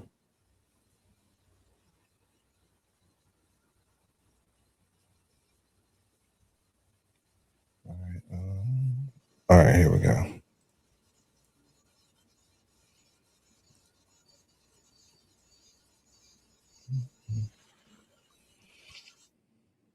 Off a live stream, and it's funny that you just were just talking about this because I had to address something at the end of my show, and you know, I think today was really eye-opening listening to Nan, and I want to say that I give her tremendous courage for what she did today. And you know what I listen to, and I know Nan on a very personal level. Like her and I are really good friends, and I enjoy her. I enjoy her company. I enjoy her as a human being. How personal. And I it just bothers me a lot of the times of the shit that she gets. And it's pretty disgusting. But I wanted to kind of add this to the conversation that we were just talking about. So I was getting ready to end my live stream this evening, and someone came in, and I'm going to read the chat that I was put up and I addressed in my chat. So this chatter came into my channel and said, I feel like if you and Turtleboy could get along for the greater good, I feel like it would benefit for both. Let me try reading this again. I feel like if you and Turtleboy could get along for the greater good, I feel like it would be benefit for both of you. It's just a shame, and now I'll be prepared to be blocked. So I ended up addressing it, and I'll address that here. I tried this back in December with him, okay? And I supported him extensively. I did multiple live streams for like not just fundraisers and direct donations to his funds. I donated well over $1,000 of my own money to his defense fund. Okay, that wasn't for any intention. It's because at the time I believed in what he was doing. I treat people the way that they treat me. And I didn't go on these rants like he's done for what? It's been 8 months where my name constantly gets brought up over and over and over again.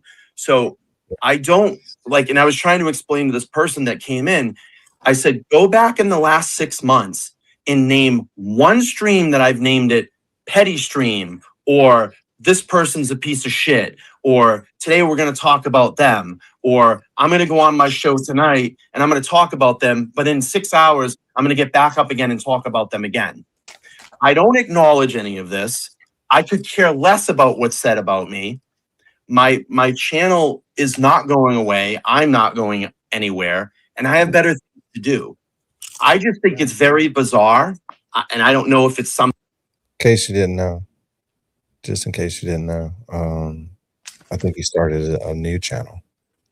So he's got a new channel out there where he doesn't do any FKR shit and doesn't have any of his FKR haters either, I don't think.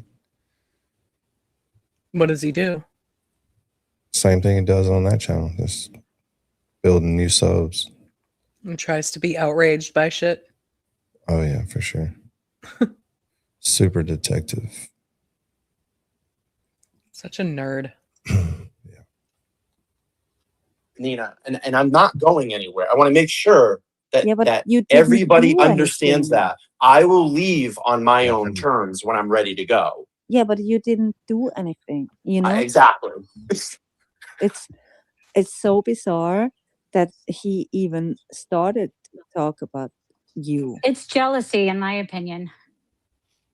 Of what? Anyone that gets a little too much 60,000 people, 300,000 people on X. And this is the thing. He could be doing phenomenal things for people. And I think that's the same. No yelling. I don't You know what? He is charismatic. People like him. People gravitate towards him. He's not. And there He's is an that asshole. part. And that is that part about him. Nina. But he doesn't, you know, in my opinion, just doesn't use it the way that he should. And I can't tell him like yelling or do things, but I would reflect back on my life if He uses it in the most basest, darkest ways he can. right. And if I were being caught up in all these and I had to go through 3 lawyers and waste all my money on this shit, I think I would reevaluate my life. Yeah, and I mean, Yeah, most I asked definitely. him that because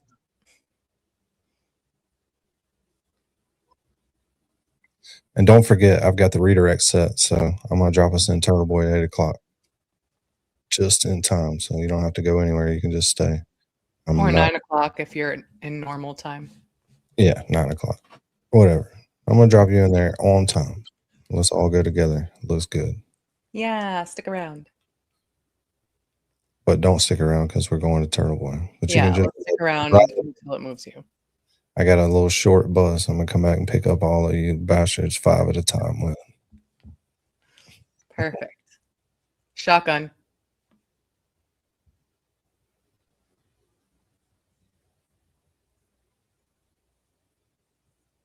Something's supposed to be happening.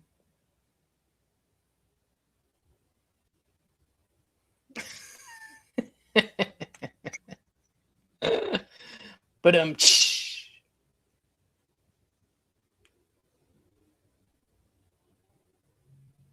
I can't hear anything if you are playing something. Just hold on. His there we go. You know, his pathological It's pathology. psychopathy. Yeah. Right. Psychopathy, right. Psychopathy. Yeah. But I just want to make it Interesting, really though. clear. Yeah. I just want to make it very clear where I always hear this us versus them. I'm going to tell you, there's none of that for me. Like, I just go on with my life. Like, I don't care. Right. I don't seek out I don't seek out the conversations. I may see a clip here and there on X and I laugh at it because it doesn't affect me. I have many other things that go on in my life. I have friends. I have family. I'm invested in my channel. I have a career. I work. You know, and I don't think anybody thinks, Brian, that you do. I think you have ignored largely most of it, you know. But when I was just saying, I appreciate it when you do throw a nice, good, witty snipe out there. Yeah. I appreciate Everybody it, likes is to all see I a was saying. counter jab. Yeah, you know. But I know that I don't think that anybody thinks that you are letting it rule you in any way. Right. Yeah. I mean, so I don't know. It's just who I am as a person. Like, I don't, it maybe, you know, I'm going to tell you, I'll be honest with you guys. Over 2 years, you know, I got into therapy that could have happened to me. If this shit probably happened to me 2 years ago, I'd be on here swearing up and down and calling everybody an MFer and all this other shit, you know, but therapy has done a lot of benefits for me. I'm not afraid to say that. I'm not afraid to say that. I'm not afraid to admit to it. I think everybody, if, you know, they have, especially in the things that we deal with and the topics that we're invested in and the shit that we take online, therapy is a great thing. Yeah, yeah. They should have an office for one at my work. You can be in our prison gang. Not every break I go in there. We take you. But I encourage therapy. I mean, it does wonders. I mean, 2 years ago, I was a completely different person. And, you know, as you guys know, I've talked about it. You know, my brother has, you know, he took his life, and, you know, it was tragic. And, you know, I look at it and say, I'm sorry. It's okay. You know, if the way to bring the party down, bro. Way to bring it down. Womp womp. It was like, I'm gonna be honest with you guys, and I'm gonna try to make you sad. Same old shit. I'm gonna make you sad. Yeah. Maybe that's the end of that. Good time. That was a long time. 3.5 hours. Yep. Just listening to these fucking crazy people. It's funny. And then he goes straight there. He's like, let me tell you guys a story. Everybody's like, no, don't fucking tell us the story. One time. Yeah, please. For the love of God.